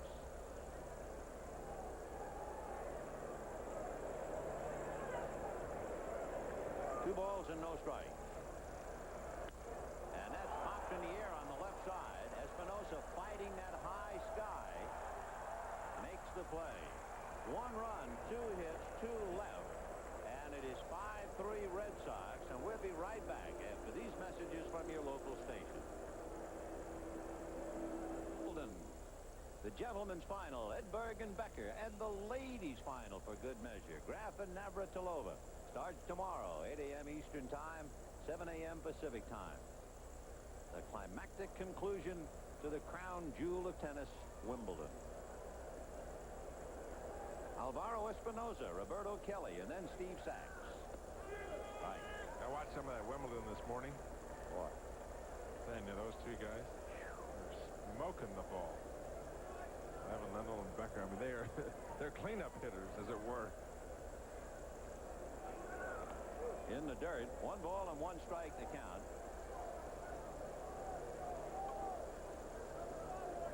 Espinosa vitally involved in that first inning when the Red Sox scored 4, dropping a pop fly, ruled a base hit. He lost it in the sun, and then the overthrow, but then showed a little moxie in the 3rd inning when he came right back to double down the right field line. So a little moxie last night. First 2 times up, Roger Clemens struck him out, and he walked up there. I talked to him about it before the game. He walked up to that 3rd time by the drag bunt. He says, "You're not going to strike me out 3 times in a row." 2-1. And he promptly hits one that's picked off by Rivera. So Espinosa, soft line drive to short, 1 down.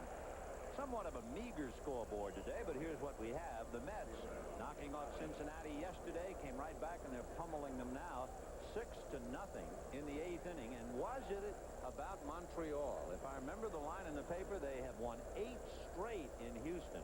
They blew a big lead last night, but still won, and they're beating the Astros 2-1 in the great indoors of Houston. Nobody wins 8 straight in Houston except the Astros. That can't happen. Yeah, Montreal really giving them a bad time. Roberto Kelly, and the count 0-1.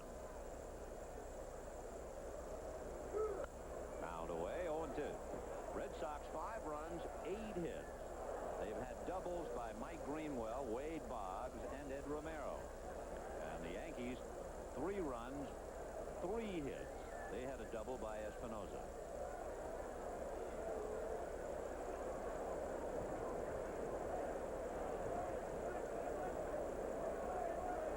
Eric Hetzel. Check swing. No swing, says Mike Riley. Oh, I thought he was going to call. He moved that back leg like he was getting ready to, boom, punch it out. Oh, I thought he was going to call it a strike. Well, he held up. That bat head didn't go around. The first base umpire, Mike Riley, I thought he was going to ring him up. 1-2. 2-2.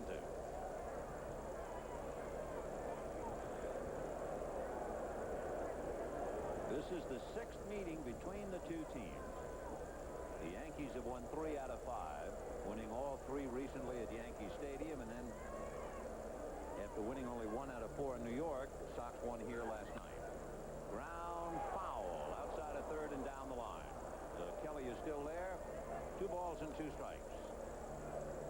You know, the fight in New York over space and the newspapers and all that, the Mets are in 4th place, Yankees in 2nd place, going to the All-Star break. And we really, one of the great things about the game this year, there are pennant races in every division, all the way down to the number 6 spot in the American League East. Toronto just 8 games out. Cleveland, champ, Milwaukee, Boston, New York.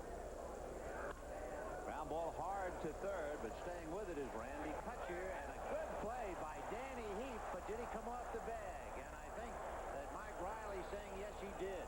Joe Morgan is going to argue. So Randy Kutcher's throw, and he tried to do a toe dance and apparently came off. A rather short argument by Joe Morgan. Riley was on the move when he made the call, and he was on the bag. Riley coming off the line, swinging around to get a look at it, and looked like he made the play. It'll be an error charged to Randy Kutcher. And that'll bring up Steve Sachs. 5-3 in favor of the Red Sox. Saxy now is the tying run at the plate, and he's 0 for 2. Ball 1. Sachs grounded to third, grounded to short. He has a modest 4-game hitting streak, and he checks in hitting .328. A definite running situation for Kelly at first base, who has 21 stolen bases for the Yanks. But if he goes, you lose the big hole over there between Romero and Heap. Time. Sachs so very good at going to right field. Just uses the entire field. Will find a hole. Will pull the off-speed pitches. And take the hard stuff up the middle and to the right side. There you can see the hole between Romero and Heap on the right side. Last night, Sachs had 2 singles to right and a home run to right. Usually they tell you, never mind trying to pull a sinker ball pitcher, go up the middle or go the other way, and you got a forkball specialist in Eric Hetzel, so that very well could be in Sachs's mind if he gets that kind of a pitch. Down and away. He had a 5-hit day in Detroit. Ball down the right field line, in the right center field alleys. Last time up, hit a home run down the left field line. We used the entire field. Zach strikes out less than 10%, somewhere around 5%. So he is a one-man weapon there. He can do a lot of things. Kelly goes. The pitch is high. The throw. He is out at second.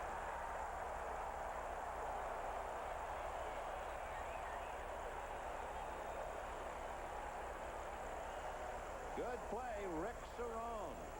Throwing a strike to Ed Romero, who made the tag. Kelly has stolen 21 out of 28 bases so far for the Yanks, and Rick Cerrone, that makes it number 18 out of 49. A good percentage. Good quick release by Cerrone, and the umpire at second, Terry Kraft, right on top of it. A very close play. 2 balls, no strikes. Very odd. Very odd time to go. You know, one of the things that Kelly does at first base, speaking Spanish, Pat Corrales, the first base coach, the communication and the signs down there are in Spanish. They will talk to each other in Spanish at first base. You know what? Danny Heap, I think, lived in San Antonio. He probably speaks Spanish. Should be. Yeah. I asked Pat about that. Hey, an undercover first baseman. You know, he told me, I said, how many first basemen around speaking Spanish? He said, oh, there aren't any in this league. Heap might know a heap of Spanish. See. Here's Polonia, who flied to center, walked, and came around to score. He had a questionable stolen base in the third inning. But he got away with it. But then you thought to yourself, well, if he steals second base, that takes the bat out of Mattingly's hand. Well, he stole second, and the Sox still pitched to Mattingly, who promptly banged in 2 runs. So we've had a couple of strange base running plays by the Yankees. The bunt up along third on the chalk. They'll let it roll foul. Good play by Randy Kutcher. Pony has made a couple of great bunts at the stadium, Yankee Stadium, gotten a couple of base hits out of it. You got to bet for sure. Almost book it, I would think, that Sox is going to go here someplace. Down by 2, 5th inning, 2 out. They've been an aggressive running team all year long. Even if he gets thrown out, Polonia leads off next inning for the Yanks. He led off in about 60 games for the Oakland A's and hit over 300, so that's a familiar spot for him in the lineup. They're pitching out just in case. Remember, Polonia stole in the third. Sachs is the #1 man on the Yankees. He has 25 stolen bases. Steve, in last night's game, stole a base.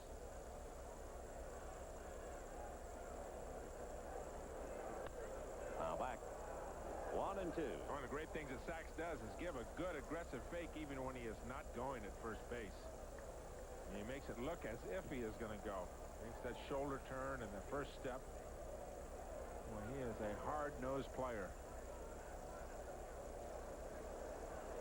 1 ball and 2 strikes to count to Louis Polonia.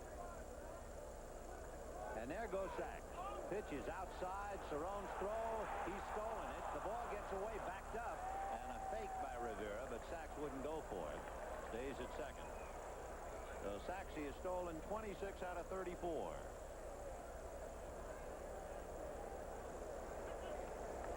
Trademark of this Yankee ball club is run, especially with the guys in the 9, 1 and 2 spots.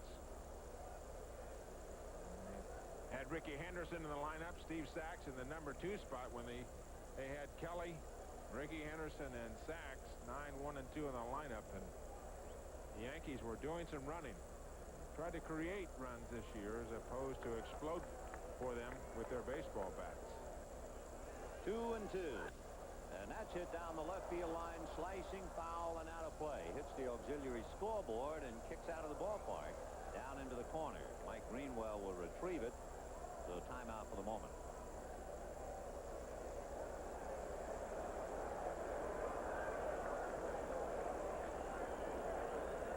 Two balls, 2 strikes. 2 out in the 5th inning, 5-3 Red Sox.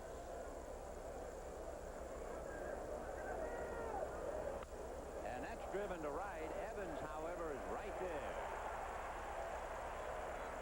No runs, no hits, an error, a walk, a stolen base, a man left, and Hetzel heads for the dugout. A baseball midsummer's night dream. The Major League Baseball All-Star Game, number 60 from Anaheim. That'll be Tuesday, 8 p.m. Eastern Time, right here on NBC Sports. Tom and I thrilled to be working with the former President of the United States, Ronald Reagan. And a salute to Captain Carl, the honorary captain of the American League All-Stars, Carl Yastrzemski, the National League captain, Don Drysdale. Dwight Evans, then Kevin Romine and Rick Cerrone. On August the 6th this year, the Boston Red Sox will retire uniform number 8, worn by Yastrzemski. Carl will be inducted into the Hall of Fame on the 23rd of July. And there is always a Red Sox-Yankee connection. And when you talk of the greats in Red Sox tradition, you're talking about people like Ted Williams and Bobby Doerr and Joe Cronin and Carl Yastrzemski. And in 1979, Yaz got base hit number 3,000 through the right side of the infield against the New York Yankees. What goes around comes around. Boy, and what a player. interesting, too, that the great name in Boston history was from New York. Southampton, Long Island, Carl Yastrzemski. Polish descent, his father, the potato farmer on an island. With the Red Sox from 1961 through 1983. Remarkable career. Well, here's another fellow with a remarkable career. Dwight Evans. There will be days, years from now, where kids will be asking their dad, did you ever see Dwight Evans play? Pop foul off to the right, out of play. Evans has been with the Red Sox since 1972. He needed 50-some-odd games to move up in the history books, and he has appeared in 81. You can see that flashed in front of you quickly. Dewey going down on strikes against Eric Plunk. Evans on the cover, and of course he has the looks to be a cover boy. I always expected him to be in some swashbuckling, dueling pirate movie. And on the other boat would be Ryan Sandberg, And Ryan Sandberg. the Prince Valiant. Evans, a good low ball hitter. Eric Plunk on the mound, a good fastball, and the way to attack Dwight is to get that hard stuff up. Line drive whistled into center field off the bat of Kevin Romine. So a one-out single in the 5th inning. Eric Plunk, careful to avoid being Plunk.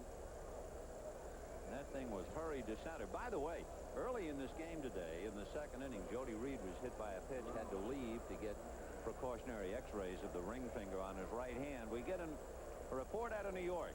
Cincinnati reliever Rob Dibble hit New York's Tim Tuffle with a pitch in the 8th inning, precipitating a pair of bench-clearing incidents. Tuffle charged the mound, started swinging at Dibble. Both benches emptied. And Dibble earlier this year got in trouble talking about hitting batters, and I'm going to hit this guy, and I'll take. And now there's a mess in New York. Talking about how he hated the Dodgers, the Dodger tradition, and all that. They're getting pounded for the 2nd day in a row. And Dibble throws hard. Busted bat on a one-hopper to short. The feed to Sachs and the relay to Mattingly, and the Yankees turn a double play. Cerrone cracks the bat. 6-4-3. No runs a hit. Nobody left. At the end of 5, 5-3 Boston. Play. The pitcher's best friend, as they call it, the Al Capone ball, the twin killing. And that's number 79 for the Yankee infield, something that they have done extremely well all year long. Espinosa to Sachs to Mattingly. Superb defensively on the infield. Well, here's Mattingly to start it off in the 6th inning. Strike, 0-1. Mattingly struck out in the 1st inning, single to right with runners at 2nd and 3rd, and drove in both of them in the 3rd inning. It is 5-3 Boston, top of the 6th.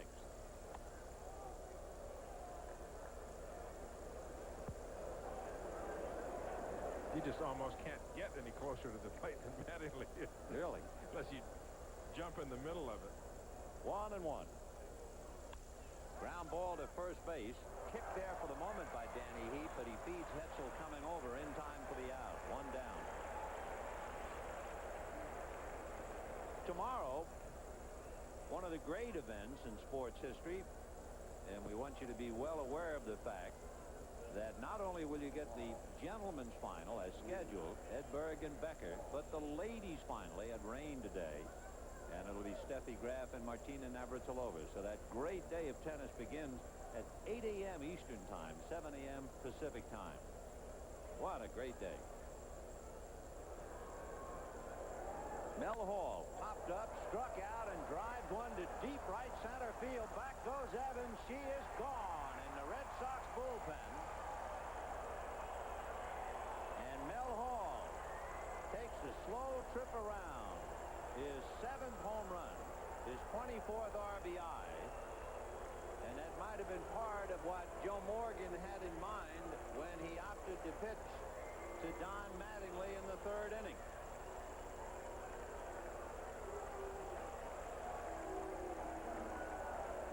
What watch the quick getaway by Mel Hall at home plate. I didn't watch the ball. The ball looked like it was gone. I've given up enough of those. I know when they're gone. When that ball went over the fence, he was barely to Look the at this. circle where the Look at- infielders look at hit during infield. This is a walk, and enjoy it while you can. Remember when they asked him about his batting gloves hanging out of his pocket, and they said so they would wave bye-bye? That didn't endear him to a lot of Neither will players that. and pitchers. No, it won't. 5-4 in favor of the Sox. That is another way the game has changed, too, Benny. Yeah. No more inside stuff. I tell you, I know quite a few pitchers who would have, let's say, taken in a front. How about the guy that broadcasts for the Los Angeles Dodgers? Or that fellow that used to pitch for the St. Louis Cardinals? Yep. Would he have let the little message fly? You know, Drysdale and Gibson, the two men you're talking about, were two of the most ferocious pitchers I have ever seen. I mean, they were angry from the minute they got to the ballpark and the day they were going to pitch. I pitched in Seattle one day. Danny Tartabull had just been called up. They'd been up for a short while, and he hit a home run up. And he stood there at home plate and watched. He's a rookie. Yep. Next time up, a pitch got away, and I hit him in the middle of the back. And he asked one of the veteran pitchers on that staff, why in the world was he throwing at me? He says, they told him, Steve Smithson in the Red Sox bullpen, one of the veteran pitchers told Tartabull, said, when you hit a home run off a pitcher, don't stand there and watch, especially if it's an older pitcher like Seaver is. You know, Walter Alston used to always talk about one time he said to Drysdale, a hitter had hit a home run. Next time around, the hitter's coming up in a spot, and Alston wanted Drysdale to walk him. He held up 4 fingers. Sure. Drysdale buried one in his ribs. And Alston went out and said, why'd you do that? He said, I saved 3 pitches. We'll save a pitch right now, and here's one coming to you. There's Smithson coming to the mound.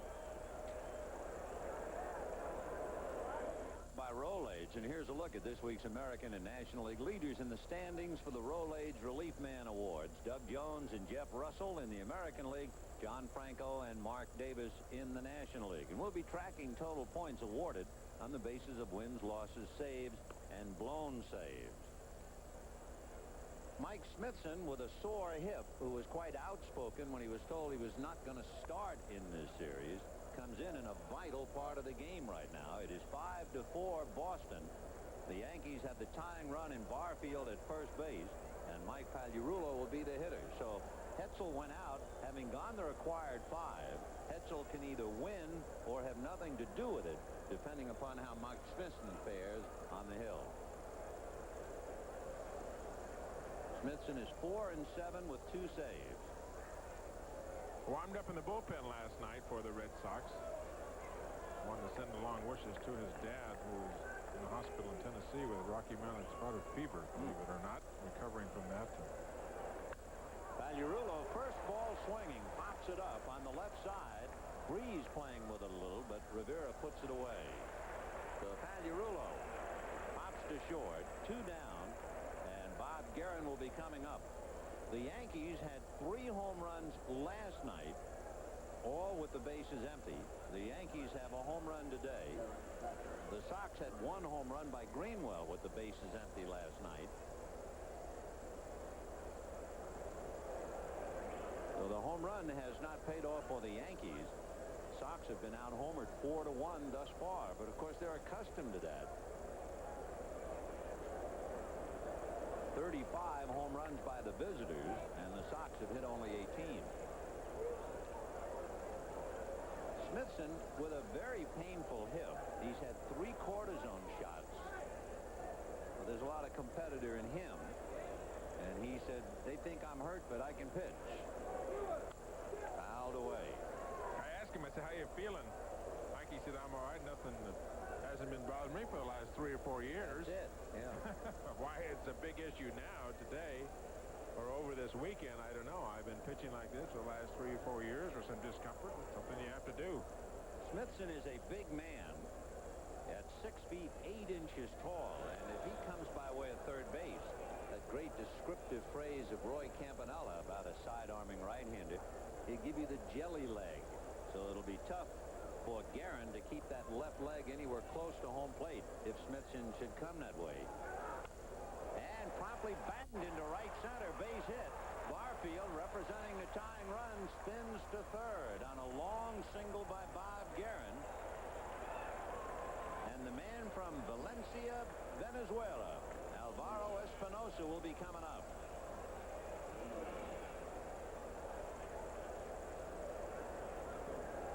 So first and third, 2 down in the 6th inning. Earlier in the year, I think Dallas Green would have hit for Espinosa in this situation. But Espy has shown that he can swing the bat with some authority, making contact. They've been right around that 260, 265 area all year long. Been pretty consistent with the bat. Ball 1, 1-0. Espinosa is a very good bunter. In other words, if you wanted to sacrifice, he'd be the guy. He's got 15 sacrifices. Well, if he can sacrifice, you just wonder if he won't try to lay one down. You have Kutcher deep at third, and Heap is well behind the runner. Instead, he hits a flare to right field, base hit, and the ball game is tied up. Stopping at second is Guerin. So Espinosa has erased his rocky first inning with a double and now a single to tie up the game.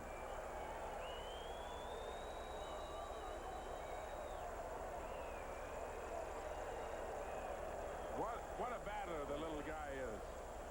Just fights the ball off inside, a little flare over Romero's head, and Evans in right field just playing too deep, couldn't get to it. Joe Morgan coming out of the Red Sox dugout. In fact, no, he has just sent Bill Fisher out, and Wes Gardner is throwing in the bullpen. So Bill Fisher, the pitching coach, heading for the mound. The run scored by Barfield that tied up the game belongs to Hetzel, so Hetzel has nothing to do with the game. And now these 2 base hits would make Mike Smithson the pitcher of record should the runs come in. And Smithson, since it was Fisher going out, is going to stay in. I would assume that Bill Fisher rarely brings a hook with him. You could see Bill Fisher when he was out there talking to Rick Cerrone. Just a communication process. They know exactly how they want to pitch to Kelly. So Hetzel, who made his debut in Fenway Park today, will not be the pitcher of record. And the batter, Roberto Kelly. Hetzel allowed 5 runs, 4 hits, 3 walks, and 2 strikeouts. Roberto Kelly grounded to third and was aboard on a throwing error charged to Kutcher in the 5th inning. Ball 1. Do you have any feelings when you look at Smithson wearing your old number? We talked about that today. So I'm glad they gave it to a veteran. He says, that's why I'm wearing it. Number 41. Number 41, right. 1 ball and no strikes. Fouled away. You have Bob Guerin at second. Alvaro Espinosa at first. 2 out in the 6th inning. The Yankees have scored twice to tie it up. Red Sox 5 runs, 9 hits, and an error. And the Yankees 5 runs, 6 hits, and an error. Dallas Green and Joe Morgan, like stags with their horns hooked, wearing another dandy.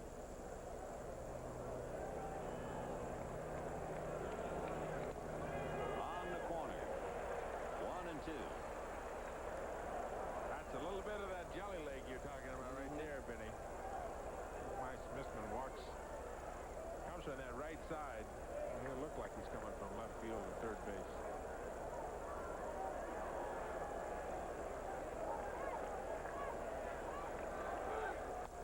Fastball missed.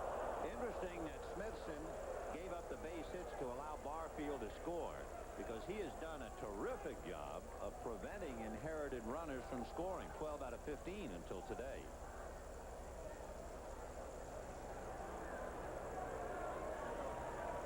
Two and 2. Ball 3, so that's a break for the Yankees now. Left-hander Joe Price gets up to join Wes Gardner in the Red Sox bullpen. Guerin, who could use the running start. The catcher is at second, Espinosa at first, and they'll be going on a full count, 2 down, and Roberto Kelly at the plate. Runners go. Fastball is hit into left field. Base hit. scores. To third goes Espinosa, and the Yankees, for the first time today, take a 6-5 lead.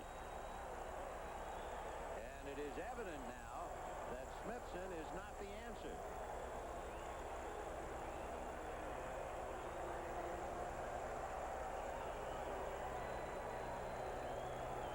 The bottom of the lineup for the Yankees today doing a great job. Guerin 2 hits. Espinosa 2 hits. And here a single by Kelly, his second RBI on the day.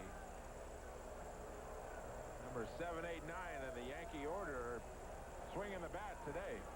And now Steve Sachs. It's the second Yankee 3-run inning. The pitch inside, ball 1, 1-0. In the inning, Mattingly grounded out, but Hall homered. Barfield walked, and that was all for Hetzel. Pagliarulo, first ball swinging, popped up with the second out, and it looked like Smithson would get out of the jam. But 3 consecutive singles by Guerin, Espinosa, and Kelly, and the Yankees have taken the lead. Almost hit it. 2-0.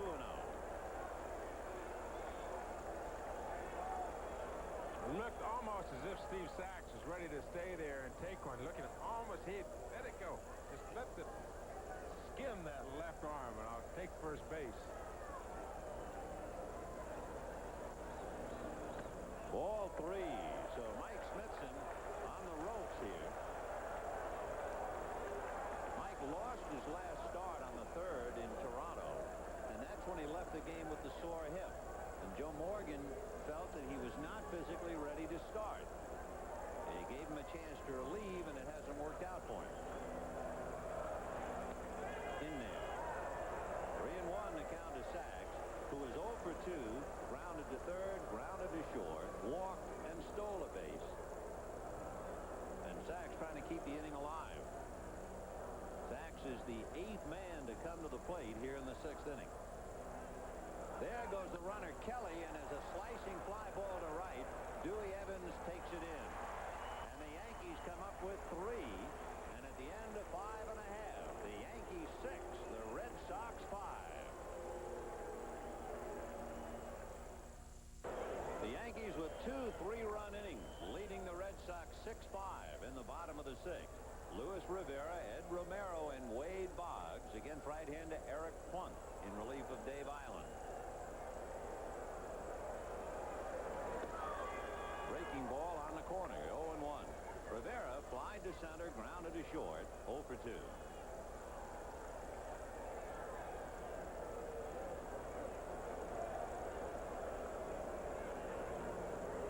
No balls and 1 strike.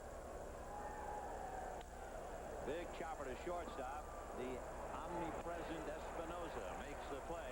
Let's get an update. We'll go to Marv Allen. Thank you, Vin. Explosives out at Shea with Reds relief man Rob Dibble hitting Tim Tuffle of the Mets, leading to this bench-clearing brawl. 4 players ejected. No truth to the report that NHL President John Ziegler will have a full report on this matter sometime next week. Mets over the Reds 8-3. Back to Vin and Tom. All right, Marv, the batter is Ed Romero taking a strike. By the way, those 4 players that Marv alluded to being ejected, Rob Dibble, who started it, and Tim Tuffle, who felt that he was thrown at. Norm Charlton, left-hand pitcher for the Reds, and Juan Samuel of the Mets. So Dibble, Charlton, Tuffle, and Samuel ejected in the 8th inning in that rhubarb in New York. 2 down. Wade Boggs, the batter. Grounded to third, double to left, and was walked intentionally. 6-5 Yankees, bottom of the 6th. Boggs announced as having signed a new 3-year contract with the Red Sox that will take him through 92. Tremendous speculation, however, that since he waived the no-trade clause, now they feel that they signed him, he will be traded. We'll see. And you hear about certain scouts are at the game, scout for this team, scout for that team. One of the Red Sox scouts is in a certain town, so immediately it's this team, it's that team, and Boggs will be traded. What a great thrill in the sense of a fan coming to the ballpark today, though, because they're looking at two of the best, absolute best in the game. Wade Boggs here at the plate, and every time Mattingly comes up. You know what's going to be Absolute interesting? best hitters in the game. Tuesday night is going to be extremely interesting. There are a lot of players, but there are 3 left-handed swings the world can look at and compare. Mattingly, I know who the third is. Boggs, and Will Clark. And Will Clark. That will really be a Exactly right. study to watch those 3. Then, of course, and I don't mean him as a throw-in, then you have like Tony Gwynn, for instance, who just happens to won the batting crown 3 times. Tuesday night's going to be a great spectacle. Talking about spectacle, Cincinnati and the Mets, 4 guys kicked out, big brouhaha. If you dust it off and go to 1973, I can see Pete Rose in a rolling block at second base, and everything broke loose that day. You were there. Sure I was. And it was after Jerry Koosman had hit. Pete Rose went to first base, and then there was a slide at second, and somebody was called somebody a name, either Pete Rose to Buddy Harrelson or Buddy Harrelson to Pete Rose. It's pretty academic. It ended up Pete was trying to get his ball club going, is what he was trying to do. There was a big red machine, and they were not playing well. Pete would do anything to get them going. The fight was really intentional, I felt. I'll tell you something that was really intentional. It was an old Dodger, Brooklyn Dodger and New York Giant game. Jackie Robinson was playing. Magley was pitching for the Giants, and Magley had been knocking down a lot of Dodger hitters. So Robinson was livid. And what he was going to do is push a bunt up along first and just eat Magley's lunch. Well, he pushed the bunt up, and Magley fielded but didn't go to first. He flipped it to little Davy Williams, who was the second baseman of the Giants. Robinson was taking out his wrath on anyone who wore a New York uniform, and he knocked Davy Williams into right field. Davy never played another inning of professional ball. Wow.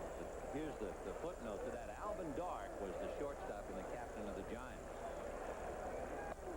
When the inning ended, Dark went to the Giant dugout, and in Ebbets Field, he went down the steps under the stand.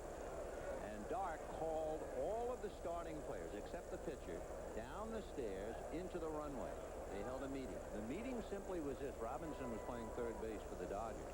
And Dark said, whoever gets to second first, don't stop. And who do you think was the guy to hit the ball? Alvin Dark hits the ball into right center for an easy double. Never thought of stopping. Now you had Dark, a halfback at LSU, and Robinson, a halfback at UCLA. And Jack knew he was coming. I mean, everybody in the park knew. There was the most horrendous collision you ever saw. Robinson held on to the ball to tag him out, and then everything was okay because they had each had a shot at each other, and then there was no fight. But what a memorable moment. Drive to right field. Coming over for it is Barfield to make the play. What a dazzler by Jesse Barfield. Otherwise, Boggs, the tying run, scores easily. It's 6-5 at the end of 6, and you bet we'll be back after these messages. Is brought to you by your Toyota dealer. Whatever car or truck you choose, you'll love the quality. Who could ask for anything more? By Molson, imported from Canada. It's a breeze going down. And by First Brands Corporation, makers of STP's Son of a Gun Protectant. Son of a gun, what a difference. Tomorrow at 8 a.m. Eastern Time, 7 a.m. Pacific Time, Wimbledon with Graf and Navratilova, the ladies' final, and Edberg and Becker, the gentlemen's final. Great day in tennis. The conclusion of Wimbledon, don't miss it. Left-hander Joe Price, who had been released by the Giants and signed as a free agent by the Red Sox, going to work. And Luis Polonia takes the strike, showing bunt. 0-1. Change be made because of Polonia and Mattingly. Obviously, the first 2 hitters in this inning bring the left-hander Price in to face the 3 left-handers. As a matter of fact, you're talking about Hall hitting behind Mattingly. He made a start, did Joe Price, against the Yankees the 11th of June. He went 5 1/3 innings, and he lost.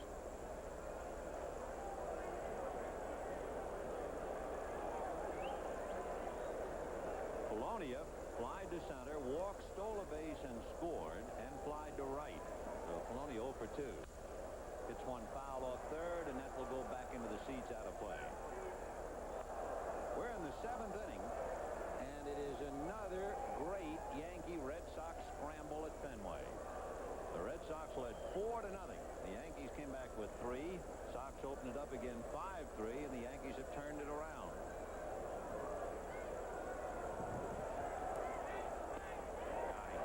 Foul tip by Polonia. Down he goes. So Price picks up a K. 1 away. It's now the manager's game as you get to the last 3 innings. John McNamara, who was the manager here for a period of time before Joe Morgan, said that's where the managers make their money. The last 3 innings, managing the bullpen, managing the pitchers. You know, and Joe Morgan has the personality to accept it. There's ball 1 to Mattingly. In the mail, I understand Joe Morgan received 2 requests for his autograph on baseball cards of John McNamara. Of course, it was 1 year ago at the All-Star break when Joe Morgan took over at the helm, a ball club that was struggling, that was 1 game over 500. They were 9 games back, and the next thing you know, the Sox won 19 out of 20. And the press here in Boston chewing at everything that McNamara did, too. I mean, chewing right on his heels every time he made a step. Oh, on his heels. Oh, I mean, that's as close as I could make it. 1 and 2. And Morgan, the local guy at the Boston College, a favorite here. Check swing, and it's hit right at third to Randy Kutcher. So Mattingly, even on a check swing, hits something like a line drive. 2 down. We saw Mattingly last night protecting the plate. Hit a ball that was already by him, just trying to put it out of play to get himself a pitch that he could hit. It hit a line drive into the seats, just foul down the left field line. Seems every time he swings the bat, hits the ball hard. 1 ball and no strikes to Mel Hall, who popped up, struck out, and then hit that towering home run in the 6th inning and was looking for a place to park.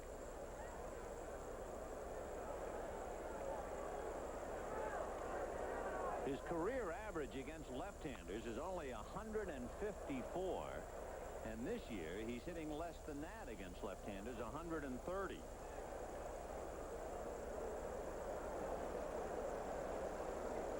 Hall has been fighting a decrease in his batting average the last 3 years. It has kind of hit the skids. Goes the other way, foul. He went from 318, then he dropped down to 296, 280, 279. Came into this game hitting 270. He had 1 of his 6 home runs last year against left-handers. To understand what the injury to Dave Winfield has done to this Yankee ball club and what they have had to do to try and shore up that position. Mel Hall, Steve Alboni, they had to go get him, and Jesse Barfield. 3 players to try and really fill the shoes of 1 man. And they haven't done it. And they have not done it. They have missed Dave Winfield severely in right field. They've missed his bat. Barfield has done a superb job defensively. And down he goes as the left-handers continue to wrap him up. 2 strikeouts for Joe Price. Now here's another edition of State Farm Rules of the Game. Bottom of the 7th inning, 6-5 in favor of the Yankees. Vin Scully along with Tom Seaver. Hope you're enjoying this scramble. Danny Heap, Mike Greenwell, and Dwight Evans in that order. Heap has walked and scored a run, flied to center, and then knocked in a run with a scoring fly ball. So Danny is 0 for 1 today, hitting .327.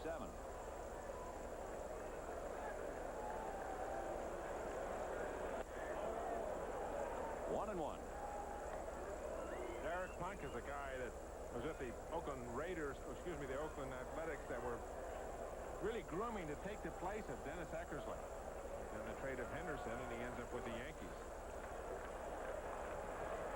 2-1. Well, I remember the one game we saw with Oakland where Eckersley went out with a sore arm. What a job Geno Nelson did.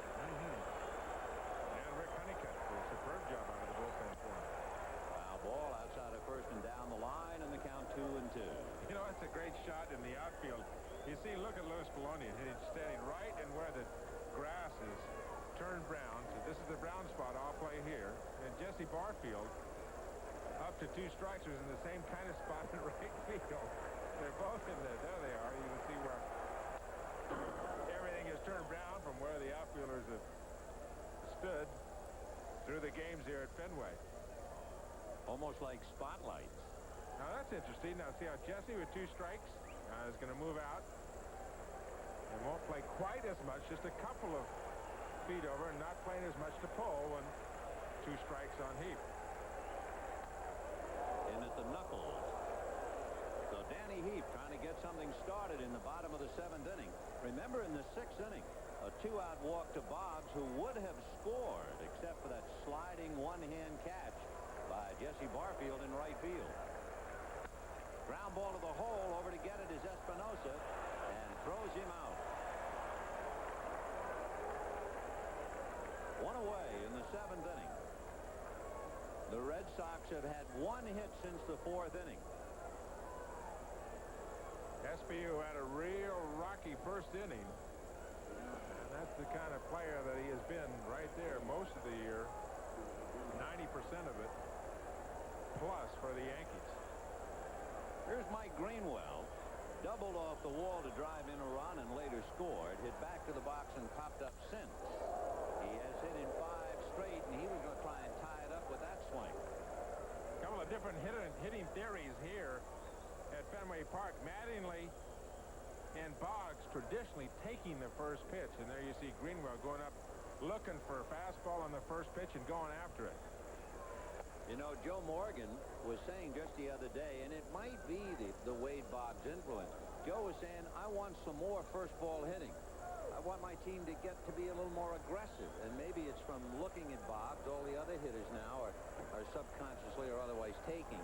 So Joe said, no, go up there and take a hack.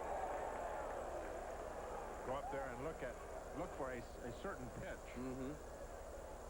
Look for that fastball, and if you get it in your zone, let it go. Did you ever read the great theory of Ted Williams on hitting? Wonderful, wonderful, wonderful. That was in series Sports of Illustrated? articles. Yeah, just classic. great. And the basic thing that he said was know thyself. But you take your own strike zone, and you know the sweet spot as we look at his number. You know that spot where if a ball gets in there, you can drive it. And you know how you diminish inefficiency according to the area of the strike zone. And that's what you bring up to the plate. Ground ball wide at first. Coming off the line is Mattingly to kick it. And Greenwell is aboard. And the tying run is there for the Sox in the 7th.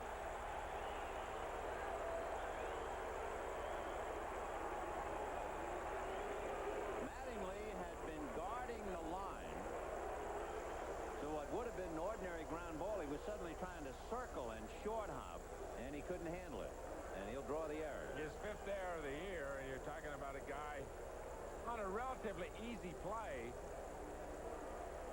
that has won the Gold Glove Award 4 times, 85, 6, 7, and 8, 4 years in a row. All through that period when he was struggling with a bat, the great pro that he is, defensively, he was superb in the field. Well, look out now. One of the all-time favorites here, Dwight Evans at the plate. The tying run, Greenwell at first. Greenwell has stolen 11 out of 14. And that's going to be hit to center, but Roberto Kelly will put that in the ball bag. And forgetting how many outs, Greenwell is going to be doubled up, and he still doesn't know the situation. And Mike Greenwell will now be informed by Rack Slider. 3 outs and the inning is over. He's still not sure what happened. Maybe he thought that line drive was a base hit. But he's done. Have been good reason for Mike Greenwell's apparent confusion. Maybe he thought that was the 3rd out. Then maybe he thought the ball had dropped in. And then he finds out that it is the 3rd out, that he's been doubled up. But we understand, although I certainly couldn't vouch for it because I didn't see it, we understand that on the scoreboard in left field, they had 2 red lights on instead of 1. And it could be that taking his lead at first, he saw the 2 lights under out and thought there were 2 out. What do you think? Well, you said good reason. There is no good reason. Not really. Not really. You're looking for a reason, but there is no good reason. Well, now, let me ask Bunbury, you the this. coach, would Yeah. tell him exactly. Sir, listen, walk over and say, all right, 1 out, halfway on the fly ball of the outfield, or get back on the line drive, whatever he's going to tell him. But he certainly would know as a communication process from Bunbury, the first base coach. That's automatic. Should be automatic. May not have been done, and in fact could have been the 2 outs that may have been on the scoreboard. Well, there's ball 4 to Jesse Barfield. So look at the last 2 innings. The Sox trailing the Yankees 6-5. Lost the tying run in the 6th inning on that sliding catch by Barfield. And now in the 7th inning, Mike Greenwell, who might not have scored anyway, who knows, but he runs right out of the inning, losing track of the outs, and is doubled up. Bingo. You see him put a gun to his head. I mean, he knows this is just a total loss. When he was at third, he came over to talk to Rack Slider, the third base coach, almost as if, what's going on? He can't believe it. I mean, it's just a bonehead play.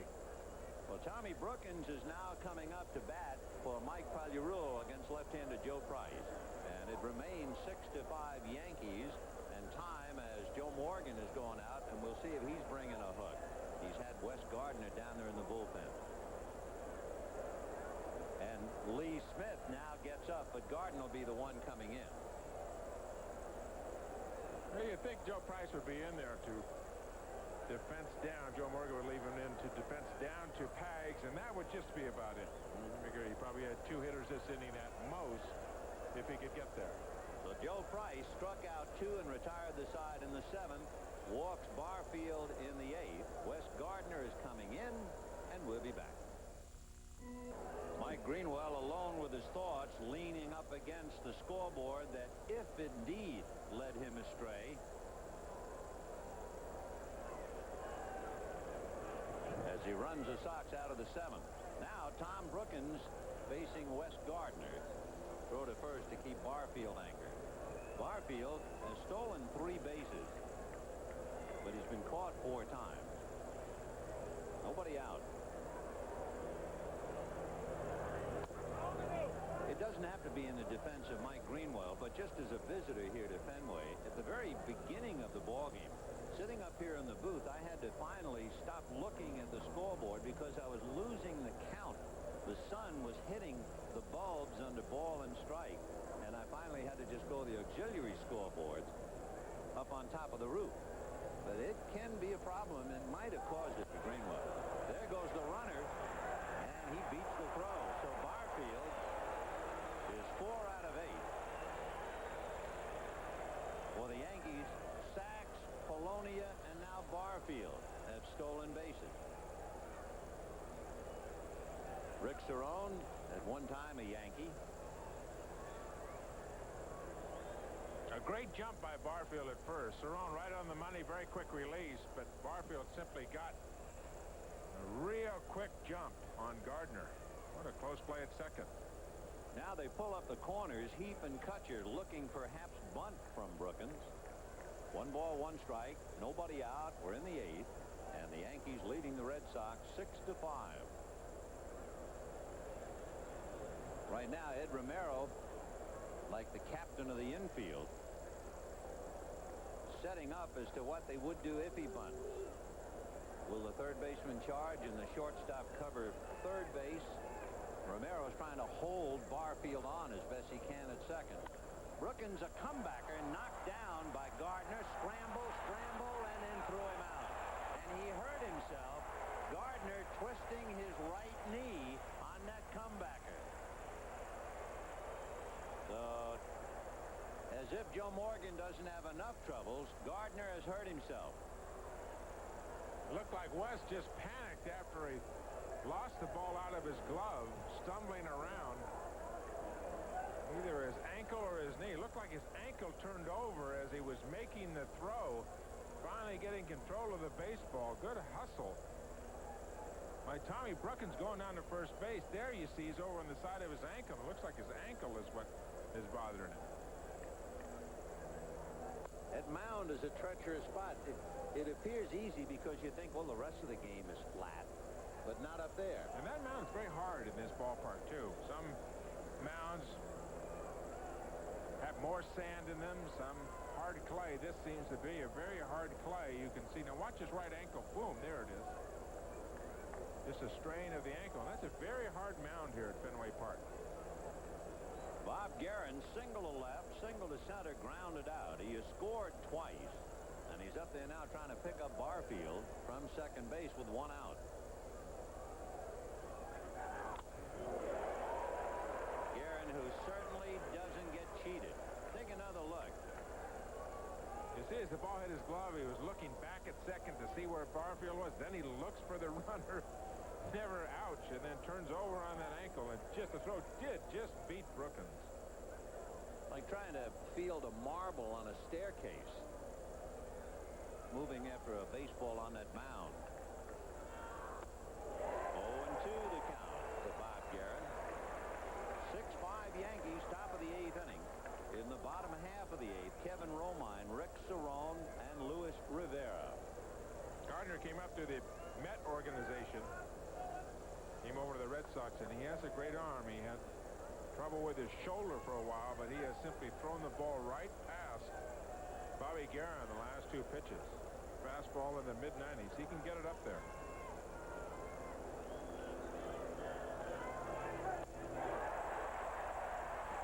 So Guerin strikes out, and Barfield, who opened up the inning with a walk and stole second, is still there 2 outs later. And the batter would be Espinosa.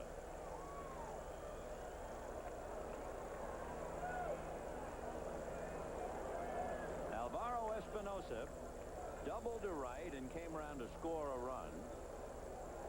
Single to right to set up a run. Lined out to short. 6-5 Yankees, top of the 8th. Fouled away.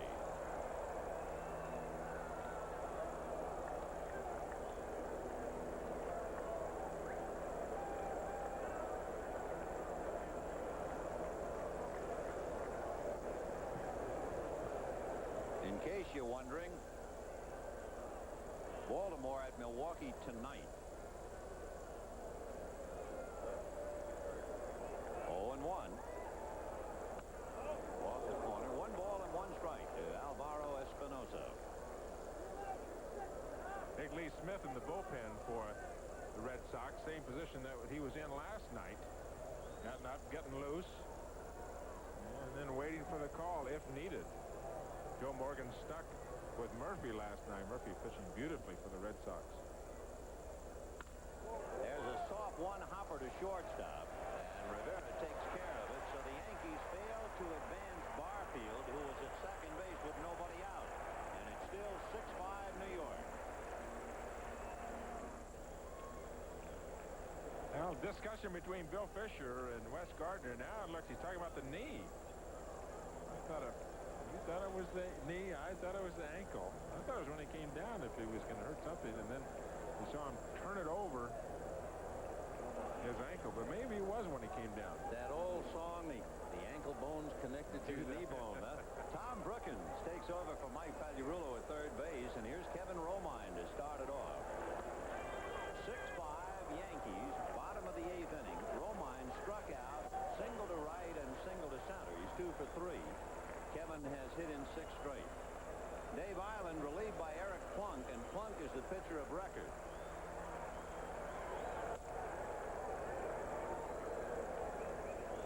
One ball and 1 strike to Romine. The Red Sox can expect some of their injured back in about 10 days to 2 weeks. Jimmy Rice has gone off to Florida. Ellis Burks is on rehab to get back in shape. They took some cartilage. They're in an operation on him. Marty Barrett might be the longest. Might be at least up to 2 weeks, Joe Morgan is saying. He had orthoscopic surgery on his right knee. 2-1 to Romine. Fastball on the hands fouled away off to the right out of play. The paid attendance today a little larger than last night. Today, 33,923, almost 600 more than last night. What a day for anything in New England. Especially actually a good ball game with the Yankees and the Sox. How about walking around Boston? And the comment. Foul back. 2-2.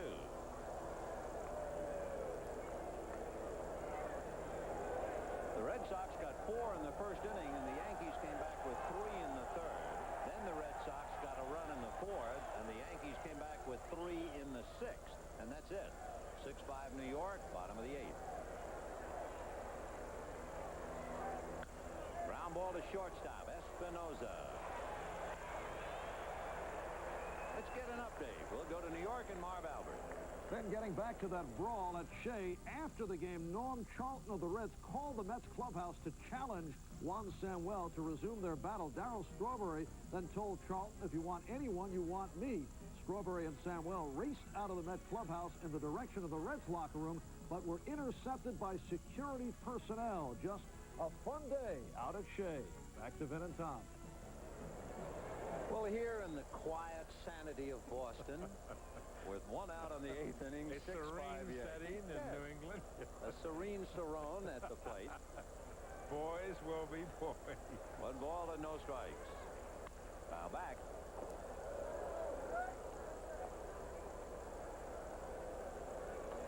For those who care about the totals on the game, the Mets beat the Reds. David Cone the winner, Tom Browning the loser. Strawberry, Davis, and Harris home runs. Eric Davis, Lenny Harris.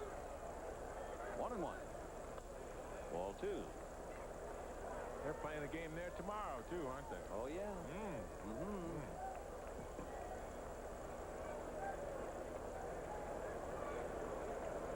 Tuesday night, Anaheim, the 60th All-Star game. We sure hope you'll be with us. 3-1 the count. So Eric Plunk working on Rick Cerrone. Red Sox frustrated, had the tying run aboard in the 6th inning, lost a run on a dazzler by Barfield and Wright. The 7th inning, Greenwell was confused on the outs and ran the Sox out of the inning. And now here they are in the 8th as the Sox know they're starting to run out of game.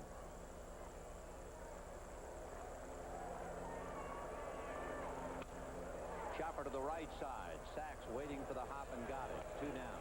We mentioned it last night that for just about a month in the American League East, within the division, no team could sweep another team. The Yankees finally swept Detroit, but about a month went by. Because of that, no one was able to put a move on Baltimore. No one had a good enough team, or whatever you want to call it, to assert themselves to sweep. What makes this interesting is when the Red Sox won last night and got 4 in the first inning today, you think, uh-oh, maybe they're going to be the sweeper. But the Yankees are trying to make the Sox the sweepee. The 500 mark very important between both of these teams. And how? As they go into the All-Star break. That's a big psychological plus. You come out of the All-Star break, the Yanks have a chance to be 2 over coming back. Coming into the day, the Red Sox had a chance to be 1 over, you know, going in and coming out of that All-Star break. You look at the All-Star pitchers, how unusual, how much the game has changed, amazing. Of course, when you think about it, the All-Star game is the perfect game for the modern-day pitching staff, since you figure to trot in a lot of people. 9 pitchers on each staff and 9 relief pitchers.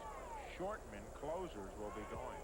Henneman, Jones, Russell, Plesac, Burke, Franco, Mitch Williams, Davis, Howell. The shortmen. It used to be, you get maybe 1 relief pitcher would go. Tom, is the world ready to see Mitch Williams pitch in the All-Star game? No. Did you see his quote? He had a great quote the other day in the paper. He said, Davis in San Diego throws smoke, Franco throws finesse, and I throw balls. Yeah, that's about it. Or I throw base on balls. He's wild. We all part of it Tuesday night. 1-1 to count. What's the one you love about Mitch Williams? Well, he was talking about the different styles, just as he was, as you quoted him. But then he said, I pitch like my hair's on fire. I've never heard that before.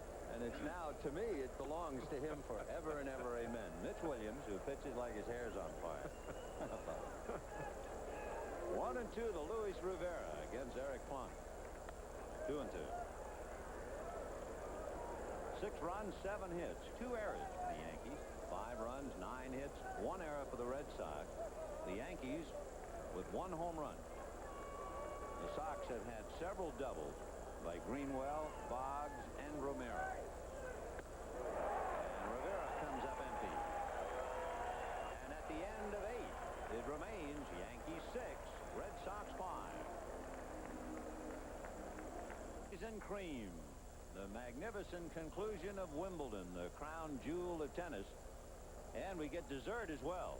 Not only do we get the gentlemen's final, which figured, and it'll be Edberg and Becker, but because of rain in merry old London today, we'll also get the ladies' final. Steffi Graf and Martina Navratilova. 8 a.m. Eastern Time, 7 a.m. Pacific Time. Hope you be there. Meanwhile, we're at Fenway Park. First constructed back in 1912. And, of course, now boasting a 600 club, special seats under glass, and a much higher press box and radio and television facilities. Roberto Kelly, Steve Sachs, and Louis Polonia. Kelly grounded to third, aboard on an error, and then singled in a run in the 6th inning. You know, looking at those seats up there, Vinny, one of the problems that you hear that the ball club here in Boston, the Red Sox, have is the limited seating they have. And from an economic standpoint, they can't draw. You would think that they had a 55,000 seat, they'd be able to fill that. You know, but with the limited seating and economically, it puts them at a disadvantage because they just simply cannot draw as many people. They don't have as many seats as other people in the American League. 1-2 the count to Roberto Kelly. 33,923 out here today. Down in the Yankee bullpen, Dave Righetti begins to stretch it out a little.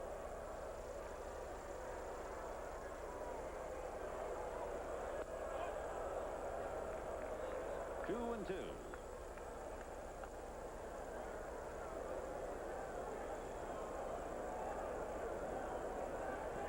Kelly 1 for 3. And lifts one to left field. Greenwell has a play. One down, 9th inning. We can duck in a couple of scores of other games. And here's what we have for you. We told you about the explosion at Shea, where the Mets beat the Reds 8-3. Houston now leading Montreal 3-2 in the 8th, trying to snap Montreal's 8-game winning streak in the Dome. The Dodgers leading Chicago 4-0 in the 3rd inning. In the American League, Texas, Oakland scoreless in the 3rd. And Minnesota, California scoreless in the 3rd. Everybody else tonight, including the game that has a great bearing on this game and vice versa, Baltimore at Milwaukee. Remember, Milwaukee is only 7 back. Sachs, 2 ground balls, walked and stole a base, and flied to right. So Sachs, with a little 4-game hitting streak, is 0 for 3. 1 out in the 9th, 6-5 Yankees. If you're not keeping score and you wonder, as the Yankees are trying to make sure Roberto Kelly's left ankle and calf okay, the Sox will have Ed Romero, Wade Boggs, and Randy Kutcher due up. They have Carlos Quintana, Nick Asaski, and Rich Gedman on the bench. So Sachs reaches for the 2nd time with his 2nd walk. Wes Gardner not showing any ill effects after that scramble on the ball hit by Tommy Brookins. And he'll pitch to Louis Polonia. Polonia flied to center, walked, stole 2nd, and scored on Mattingly's single. Flied to right and struck out. Bunt, foul, out of play. Kutcher started when Polonia got up to the plate, even with the bag looking for it. Polonia has shown bunt last night. The first of this 3-game series is showing bunt already in this game. You wonder if they wouldn't play a little hit and run or start Art Sachs, who's stolen a base already. Part of their ball game is speed on the bases. Ground ball knocked down at third by Kutcher. Fires to first. Got him. Big play. Randy Kutcher making a fine play to take a base hit, maybe an extra base hit away from Louis Polonia. Taking a double away from Louis Polonia. No question. Great play by Kutcher. We have seen some superb defensive plays at third base. Aliarulo has turned in some gems for the Yankees, and here, not to be outdone, Kutcher, a big league play, as it's known, on the bench. And they're going to walk Mattingly. This time, no chances. Go to first. in the third inning, with 2 out and runners at second and third, when it appeared to be a strange play to have Polonia steal second to set up that situation, the Sox opted to pitch to Mattingly with Mel Hall on deck, and Mattingly singled to drive in 2 runs. Look where his right foot is. Look where his right foot is. Now he's backing up. Now he's going right back as close to that plate as he can get. He was talking to the home plate umpire, Rocky Rowe, about it. Well, it used to be a pet peeve of mine, but since baseball doesn't care, I give up. But every day you start a ball game and they take special care to outline the batter's box, and look what you have left. I mean, who's to say where the batter's box is? You know who gets rid of those lines, of course? Umpires, they come out and they kick it out. The hitters kick it after 1 inning or half an inning. I don't know why they bother. Why bother is right. I don't know. Pictures before the game. All right, Dallas Green has Mel Hall at the plate. 2 on, 2 out in the 9th. He's leading 6-5. Mel Hall popped up, struck out. Then in the 6th inning, hit one out of sight against Eric Hetzel. Struck out in the 7th.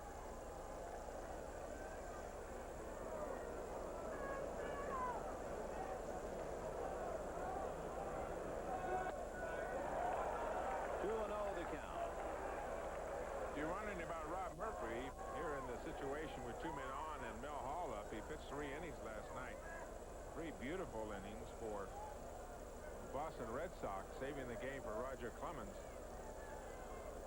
We would think he would get a day off today and then be ready for the final on Sunday. Ground ball hard under the backhanded attempt of Danny Heap and down to right field. Caroming off the fence. 1 run is in. Evans throw to get the 2nd run. Another collision out at the plate.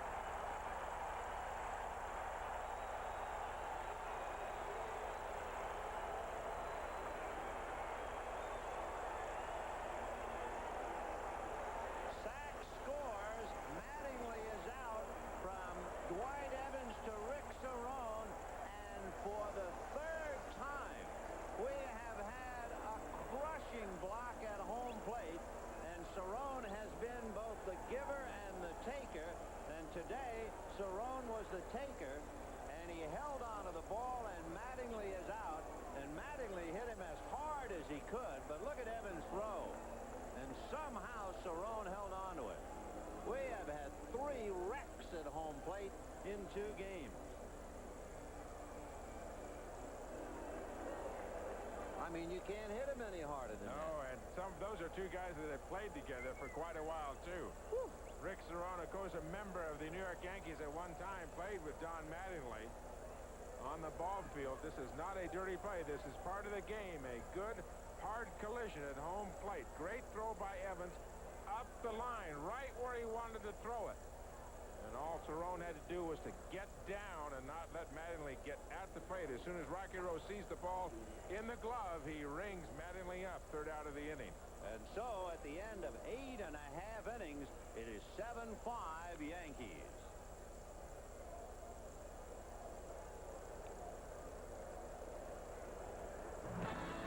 The Game of the Week has been brought to you by Mitsubishi Motors, who invites you to come see the full line of cars and trucks. By Extra Gold Draft, the beer with a big, bold, full-tilt taste. And by Sharp Electronics. From sharp minds come sharp products.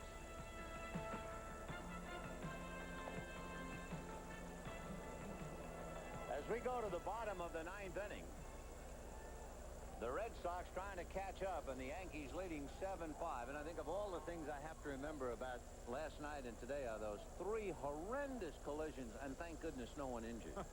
No injuries, a lot of sore muscles, a lot of sore bones. One of the reasons why Don Slott not playing today is the 2 collisions he had last night. He had ice on him for over an hour last night in the Yankee clubhouse. The collisions at home, clean plays, but I mean, that is a tough position. You wouldn't see 3 that tough in a year, and we've had him in 2 games. Now we'll find out about Dave Righetti, who comes in and tries to hold this one, and the Red Sox will start with the number 9 hitter, and we'll see how it comes out. Rags has been very steady for the Yanks, 15 saves for New York. Out of that bullpen, he struggled early, but Dallas Green said, listen, we're not going to win if Dave Righetti does not pitch well out of the bullpen, and he has stuck with him. He had a game early in the year, I'm telling you, it was like batting practice. Everything he threw up there was just hit for a line drive. He experienced some arm trouble in spring training. It took him a while to get on track, but since he's gotten on that track, he has been superb for the Yanks. He's got a 2-run cushion to work with. Ed Romero with a single and a double. Ball 1. Romero singled and was cut down trying to stretch in the 2nd inning. Doubled and came around to score in the 4th. Popped up last at bat. In there. 1-1. 7 runs, 8 hits, 2 errors for the Yankees. 5 runs, 9 hits, 1 error for the Red Sox. And Eric Plunk is the pitcher of record. Plunk 2-0 with the Yankees, trying to win his 3rd. A fly ball to center. Roberto Kelly is there. 1 away. The executive producer of NBC Sports, Harry O'Neill, the coordinating producer for NBC's baseball and the producer of today's game, John J. Filippelli. The telecast of today's game of the week, directed by Andy Rosenberg. Pre-game produced by Les Dennis. Feature producer Ricky Diamond. Technical director Marilyn Altman. 1 away in the 9th, and Wade Boggs at the plate. Grounded to 3rd, doubled, and walked twice. Takes a hook on the corner for a strike. 0-1. Boggs batting .331. Don't forget, we'll look forward to chatting with you Tuesday night from Anaheim, the home of the Angels, and the 60th All-Star game. That's a strike. 0-2. And then beyond the All-Star game, the following Saturday, Tom and I will be at Yankee Stadium. It'll be the Yankees and Kansas City. Fastball just a showcase pitch off the corner. The Red Sox have had 1 hit since the 4th inning. That was a single by Romine in the 5th. So they have just stopped dead in the water. Still 1-2. You can see with 2 strikes, Wade Boggs trying to go to left field. A picture from an overhead camera, you can see the shadows, how they play a part in the ballpark here as well. Kelly way over on the left field side in center field for the Yanks. Got it. So Wade Boggs strikes out. 2 down in the 9th inning. 7-5 Yankees. So this series is not only known for collisions at home plate, but we've seen 2 premier hitters strike out. A pitch out of the strike zone, a slider above the strike zone. You know what's amazing is here Boggs strike out the great number of Yankee fans in this ballpark as well. It is really incredible.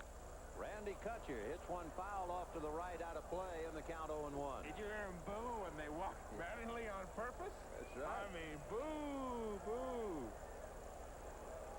2 out in the 9th. 7-5 Yankees. Nick Esaski is out on deck. Should Kutcher get aboard? Pops out of Guerin's mitt. 1 ball, 1 strike. So the Red Sox win last night 6-4. And the Yankees leading today 7-5. And Righetti trying to nail it down. In there. 1-2. The Righetti slider looks like it's going to be outside and break very late. Comes in and catches that outside corner. 1 ball and 2 strikes. Just missed. Boy, tough pitch to take with 2 strikes. 2-2 the count. Couldn't hit it. couldn't hit it, and that's why he had to take it. That's the slider again. You see Guerin moving way inside, and Braggs left it out over the plate.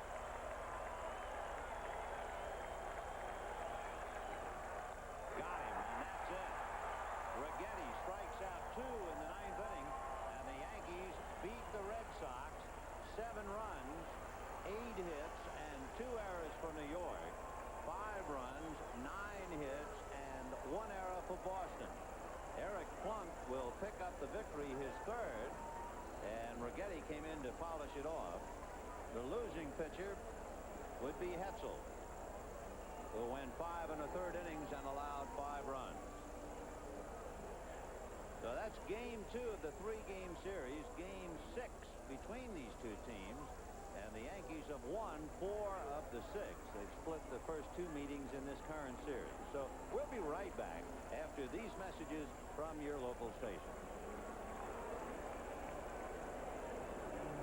Mark with a rundown of the day in sports. First, the baseball out at Shea, an explosive day. The Mets beat the Reds by the score of 8-3. The hitting star, Darryl Strawberry, 3 hits for Strawberry, including this 2-run home run, his 17th of the season. And then Strawberry was taken out of the game as he continues to nurse a broken toe.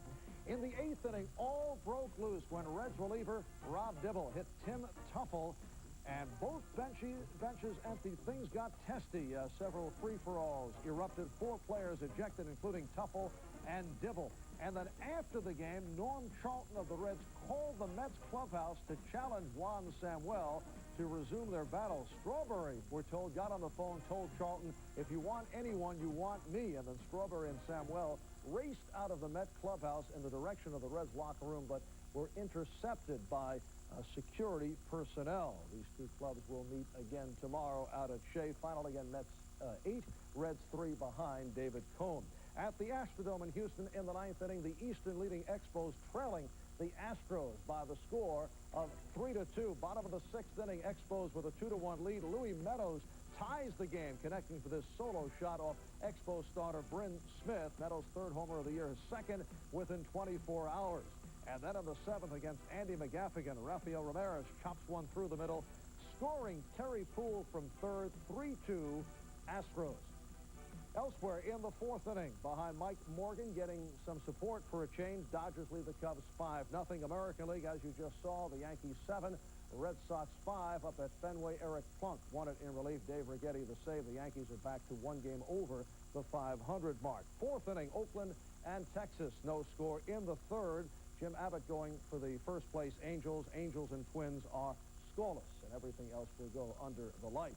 At Wimbledon, Boris Becker rallied to defeat top seed Yvonne Lendl in 5 sets. So in tomorrow's men's final, it will be Becker going against Stefan Edberg. The women's final, scheduled for today, was postponed by rain. They'll play tomorrow.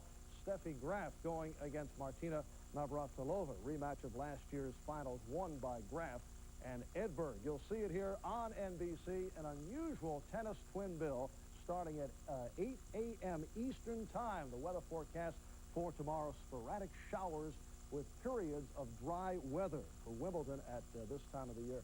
That is indeed a promising forecast. I'm Marv Albert in New York. Let's get back to Boston and Vince.